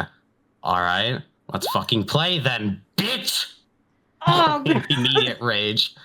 Dun dun dun dun dun dun dun dun. All right, you're raging. Then, let's see. Yeah, spring. it's a bar. Oh God. Okay, Oh, Grillid no. Infector is hasted. So you'll be able to do an entire extra action. He's scared. All right. Well, let's see here. I'm definitely going to punch. Question is, what type of punch do I want to do? Options. Punchy punchy. Punchy, punchy. Yes. I'm fairly certain that I just make the attacks at normal. Yes, unless you're attacking recklessly. Yeah, I think I will not reckless at the moment. Regular punch. 14. 14 hits. All right. So that's Perfect. 11. Then, I'm kind of surprised you guys didn't just haste Electra so that he could go ham with Shillelagh. I didn't think to do that, and I'm kicking myself for it. all right. So this thing is getting pushed into the wall. Okay. I don't think it takes damage if it's being pushed into a wall, does it? If pushed into an obstacle or another creature, the target takes bludgeoning damage equal to my strength modifier. Your strength mod is 4, yes. Yes. So it must make a DC 14. Strength. I think. Oh no, I think it's just. Wait, creatures with greater strength score or creatures with strength score equal to or greater can make a strength saving throw to resist it. Let me take a look. Does it have a greater strength than 18? Nope. Nope. All right, then it All right, automatically then takes it. Yep, it is automatically pushed into the wall. And where do you think you're going? I got another attack. Once again, pushed into the wall. Oh. Okay, so let's see here. So that's because your strength mod is 4, so that's 9 plus 8, so that's 17 plus 4, that's 21 plus another 4, that's 25 bludgeoning damage.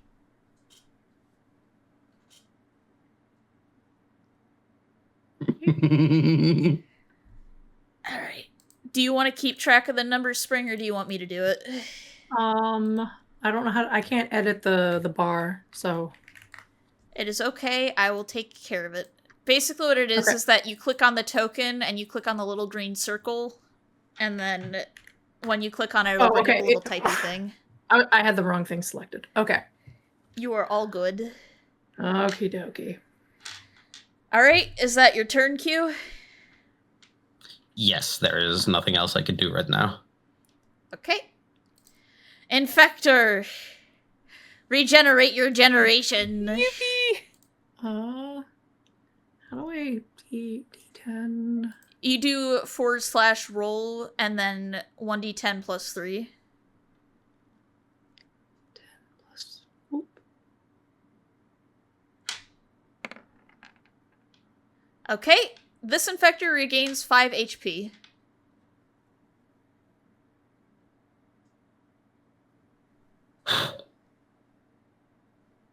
I get the feeling Q's going to stand a little bit of a more fighting chance. All right. Okay, so we're gonna do multi-attack. Pincer. 25. That does hit. The damage is reduced by half, so that's 4. 2, 3, 4.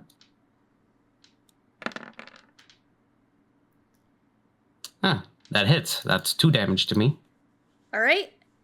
And then a dexterity saving throw. This does count with your danger sense, so you have advantage. Perfect. Unfortunately, that's a fail, Damn. so you take the 7 damage full.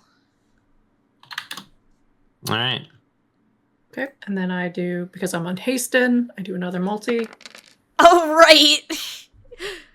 Okay, that does hit, so that I take 3. I need to go mark something, don't mind me. 1, 2, 3, 4.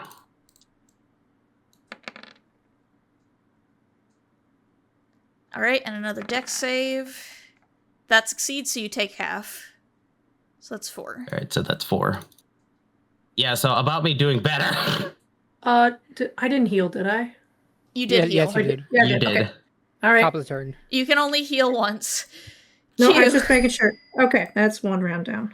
Q, you get 1d6 HP. 1d6. Okay. Boo, boo, boo, boo, boo. Big ol' 3. All right. It's my tween again. Uh-huh. Time for punch. Alright. This time, I will do burying hands. Uh-huh. Okay, so strength saving throw, Grillid. Yes. I think That is that's a a save? success. Yes. Another punch. So I'm sorry, Same how much, verse. how much did I take the first time? I'll add it 12. up for you. So yeah, that's Okay, thank 12 and then 10. Yes, and we're doing another burying hands. Alright, so we'll need another strength save.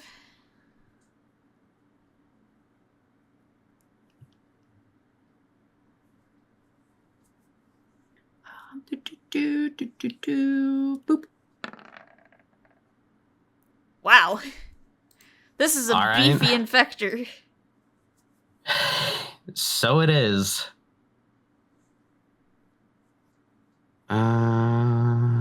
Then leave. I could.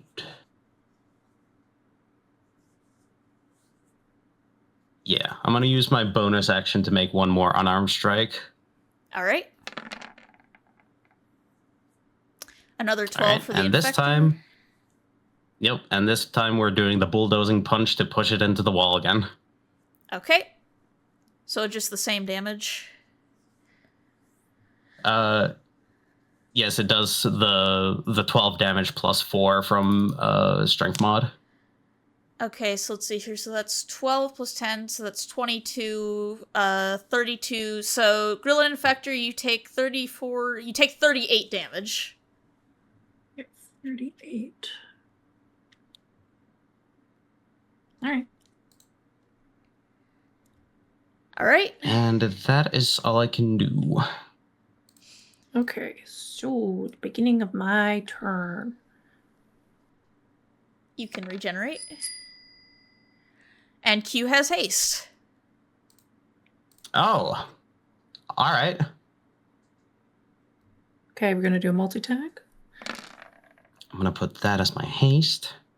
Nope. I am going to invoke Lucky on that, so re-roll the attack, please. That Okay. was claws. 17 still hit. Bastard meat. Ooh, I had 1, 2, 3, 4. Then we do the dex. I Unfortunately, you take the take full the full 7. Alright, and your hasted action, Infector? Yep, another multi. Ooh, Oof. okay. That's the end of your attack action. Let me round up your damage. Actually, no, you already took care of the damage, Oh. right? Wait, Yeah, I took care of the damage, though I realized that the 17 actually wouldn't hit because I have haste, and that gives me 2 AC. All right, I will allow that.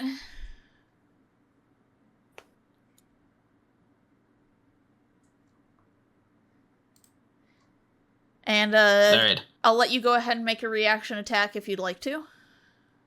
Yes, please. I don't think a 15 That will- hits with the haste on the bug. Nope. No. Yeah, because your AC is now 16 as a heads up, Spring. I'm sorry. You're okay. I just wanted to let you know. No, I didn't. Didn't hear you. Oh, your AC while you were hasted is 16 now. AC 16. Okay. All right. So, on Grilled Goose, hoping for something. Oh, on the major table. Okay. I'm going to do that Oh, boy. before Q takes his turn. Also, Spring, you have a -2 penalty on your next attack, check, or save. Okay. 47. I think we've gotten a 47 already, so I'm going to re-roll that. A 93. Oh no. Okay.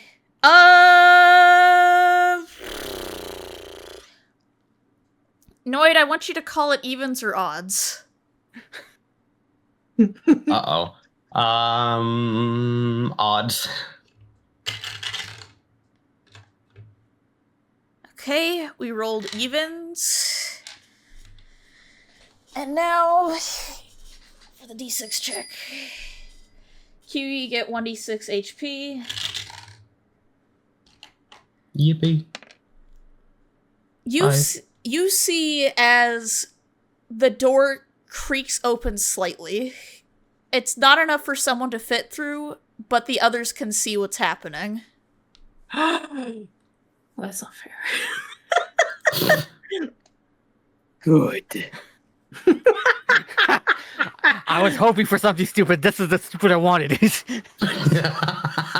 Well, I might be playing the villain slightly, but I'm still with you guys, alright? oh no, God forbid a man be with us.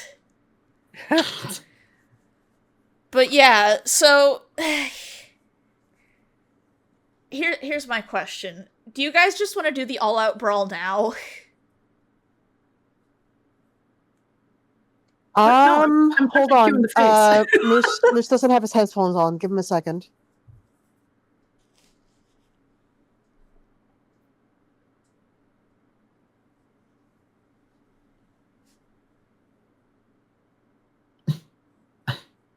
I mean, regardless of what's gonna happen overall next, Q is gonna go full Armstrong on this infector. Standing here, I realize you were just like me, tried to make history. I mean, thanks to the hasted action, I can make 5 attacks this turn. I'll tell you what, I'll let you do your hasted action while we wait for Moose. Okay, that will be he's just getting my... back to the computer. It's all good. Okay. That is that is once more the bulldozing punch to push it into the wall. And then one more attack. Okay. Since the infected is hasted, that will not hit. I think that 15 was also for your action, right? Or that was your reaction, wasn't it? That was my reaction. Alright, you want to do your hasted attack now? Yes. Okay, so let's see here, that's 7. So Grilled Infector, you take 17 damage, then I'll let you get that d10 back. Okay. I do also have my bonus action to attack. What? Oh, God. Worth it. Karma. I'm going to lucky that. Okay. And once more, bulldozing punch into the wall. Okay, Grilled Infector, you take 12 bludgeoning damage. Has Moose returned to us? I have. So, basically, the door has opened slightly, and the jig is sort of up, so Talia does not know that Ratuli and Electris are goobers. So, I'm gonna give you two the option of you two can either continue to play up the bit and betray Spring Infector, or you can just have the all-out brawl now and see who wins.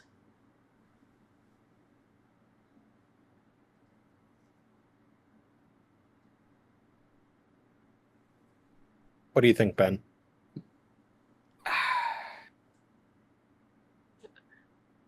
It's a tough Like, decision, from the crack of honestly. from As the a crack hive- of the door, you just see the frickin' angry, roided out bat barbarian just wailing on the one infected in there. Just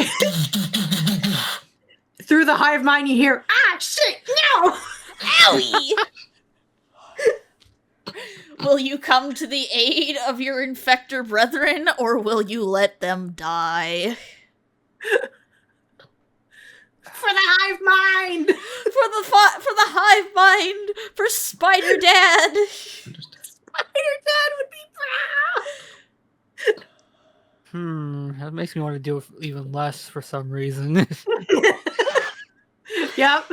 Help I me, respect bug that. siblings. We No, have no no. gender. This is how we were raised. I respect it. Fucking full ass Viltrumite ass thinking right now. Good lord. I'd say we continue with like trying to play out the bit. All right. I guess you guys are just gonna let the infector die then.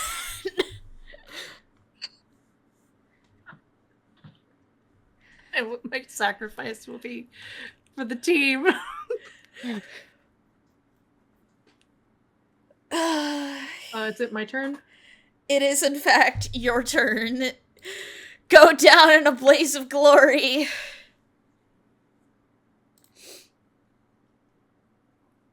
Can I do that D6 that I played? Yes, you As can. well. Thank you.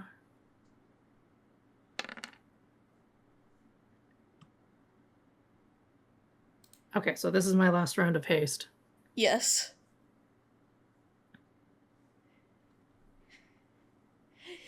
Get him! Since I am still hasted, that misses. Alright, 17 is a miss. Hold on. Oh, no, they're all next attack. Okay. Well, Also, I spent a healing card on myself. Alright, you We- gain 6 HP. I will mention this. You can do the Kiss of Death as your hasted action. If you want to do that. you know what? You know what? You did still have your multi-attack stuff to do. You'll need to finish Oh, your multi-attack thing, but that Well, does hit. last time you guys told me I was done, so I didn't No. finish my multi-attack. No, you can No. do your multi-attack now. That was only Okay. that last Yeah, turn. Yeah, it was. Confused, but That just misses. gonna roll with it. All right, then the dexterity. Okay, you take Alright, so 7 I take the acid full damage, and then I'll need a Constitution save.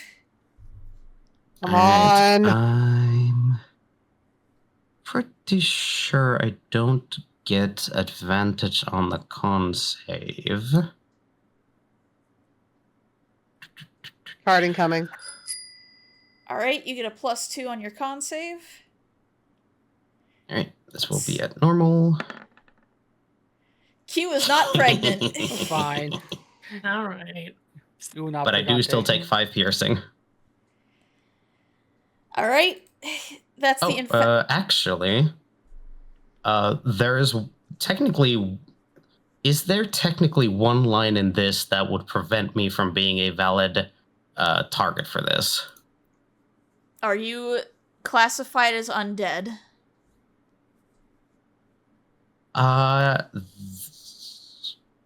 I've only written down humanoid. Then you are a humanoid, not an undead. Okay, understood.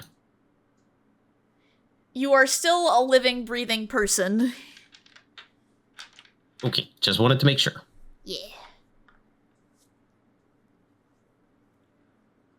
Alright, so that was that Hit me. whole turn. Punch me in the face. Punch. Okay, Infector is no longer hasted, so your AC is 14, Spring, as a heads up. Okay. Here comes the pain train. I'm already indented into the wall. What the? You're gonna be even more indented into the wall. Hey, nah, thank you. Bonk. Alright. That is regular attacks, hasted action, and then bonus action. All with the bulldozing punch. I don't think you even need it, because let's see here, that's 10 plus 9, that's 19, plus another 11, so that's 30, plus another 8, which is 38. How do you want to do this? Yeah, so with the Infector's last-ditch effort to bite, claw, and spray and infect Q, it is rather brutal with how far Q just mashed potatoes this Infector into the wall. There's just blood spraying this way and that before he finally starts calming down. This is literally just an invincible scene right here. God. Oh no. Oh no. We'll get to that in a minute. But Oh, yeah, crap. I'm sorry to say, Spring Infector, you're dead. I'll let you, I'll put a Groose out here. Actually, you know what? We'll just use the Infector as your vision token so that you can see where the party goes.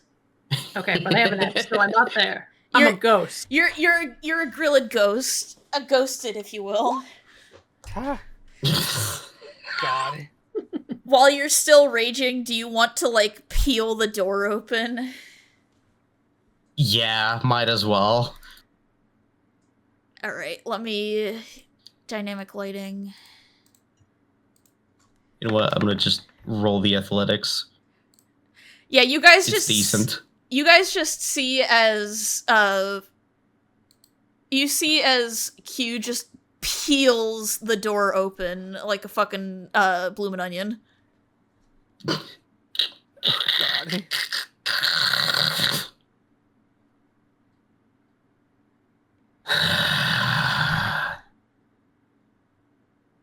Last time I'm letting one of those fucks jump me.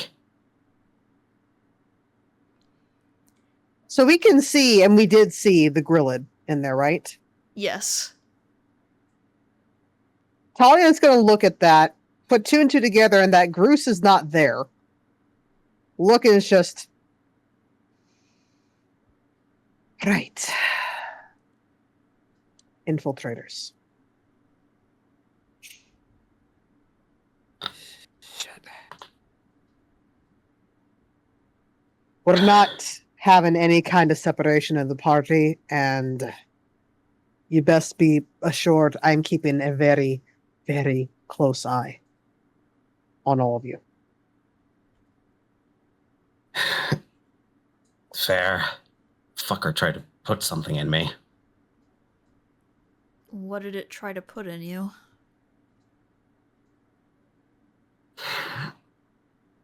Can't say for sure, but if I had to hazard some sort of guess, if these things are trying to look to build up their forces, it would probably be some sort of egg.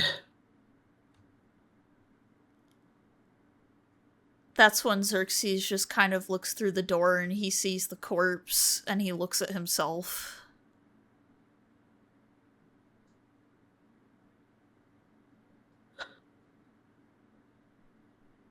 Q, you stick with Xerxes. Absolutely.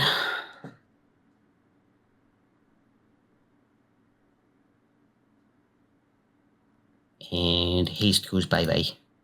Elatris for Shuli. I want the two of you where I can fucking see you in front of me. Alright. And now we have to find Groose because my guess is that they were snatched up the moment the lights went fucking out here. Fantastic.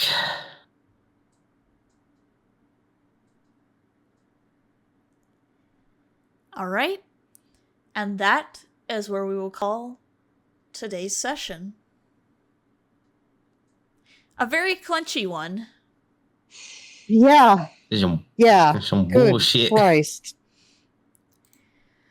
But you do get one other magical item from digging around in the goop. Oh boy. And it's a little unfortunate that Ratuli isn't present right now, or Groose, because it is a ring of mage armor. Ah. Oh, that would have been nice. Ah, Basically, once a day you can cast mage armor on yourself as long as you're attuned to the ring. It's okay. It's gonna go in the bag that I'm hoping someone else besides Groose was holding. no one took it from Groose. Oh God damn no. Groose was holding all y'all's fucking treasure. Groose is Scrooge McDuck somewhere. I'm just gonna mark the ones that, like, the characters don't know it, but these are the bugs. This is a ghost, so you get a pink Yep. dot. Okay. Yeah, but Talia's experience, so she's immediately just been like, you two are out of my fucking sight the longest. I'm still clocking Q, just in case, but you two are my prime suspects.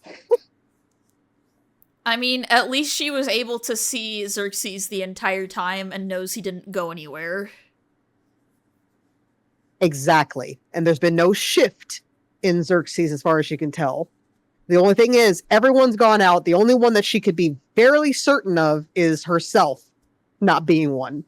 Mm-hmm. So, you know, hey, what an interesting tie into the log. I was about to say, when you were reading that, I was like, oh, this is not going to help. This is not going to help her out at all. No. Hey guys, why don't we split I'm up? wondering why y'all were so quiet. Yeah, basically, when I had y'all roll those D100s, Spring and Ben rolled the lowest, so I DM'd them as just like, hey, you want to be an imposter? Yippee! Yeah, To we be got fair, I over. wasn't expecting those fucking things to be like that. So, It's a red slot Yeah. stat block, so... oh god. Kept rolling bad every time. Here's the thing. You all destroyed my fucking tank last time. There's only one way for me to provide a challenge at this point, and it's going severely above your pay rate. But not one-on-one. I mean, Eletris didn't have to go with Ratuli. It could have been anybody. Sorry, I just realized this fucking gaslighting. I didn't mean it that way. I'm sorry. That wasn't meant to be like that. Basically, I didn't have any way of predicting who would go with whom, so it's just like, I'm just gonna hope for the best. All we were told I'm still is that get in a room with someone alone. Put on a little romantic music. Yeah, Give close the him a kiss door. of death. That shit ain't gonna work this time, though. Meanwhile, Xerxes is just like, oh no. Existential crisis. Unfortunately, he's going to have to hold on to Existential that for a safe point. Yeah. There's one existential crisis. There's two characters with the Metal Gear exclamation mark up above their head, and two characters with freaking Spy's paper mask on, being like having sweat go down their carapace. Unfortunately, no one's connected the dots of how to figure out who's what. Yet. But for the sake of the recording episode, thank you all for tuning in. If you enjoyed this episode of 2 Matter of Time, make sure to like, subscribe, and share it around, because and follow everybody in the description. I don't know. Thank you all for tuning in, and we will see you next time. Bye-bye! Bye-bye. Bye.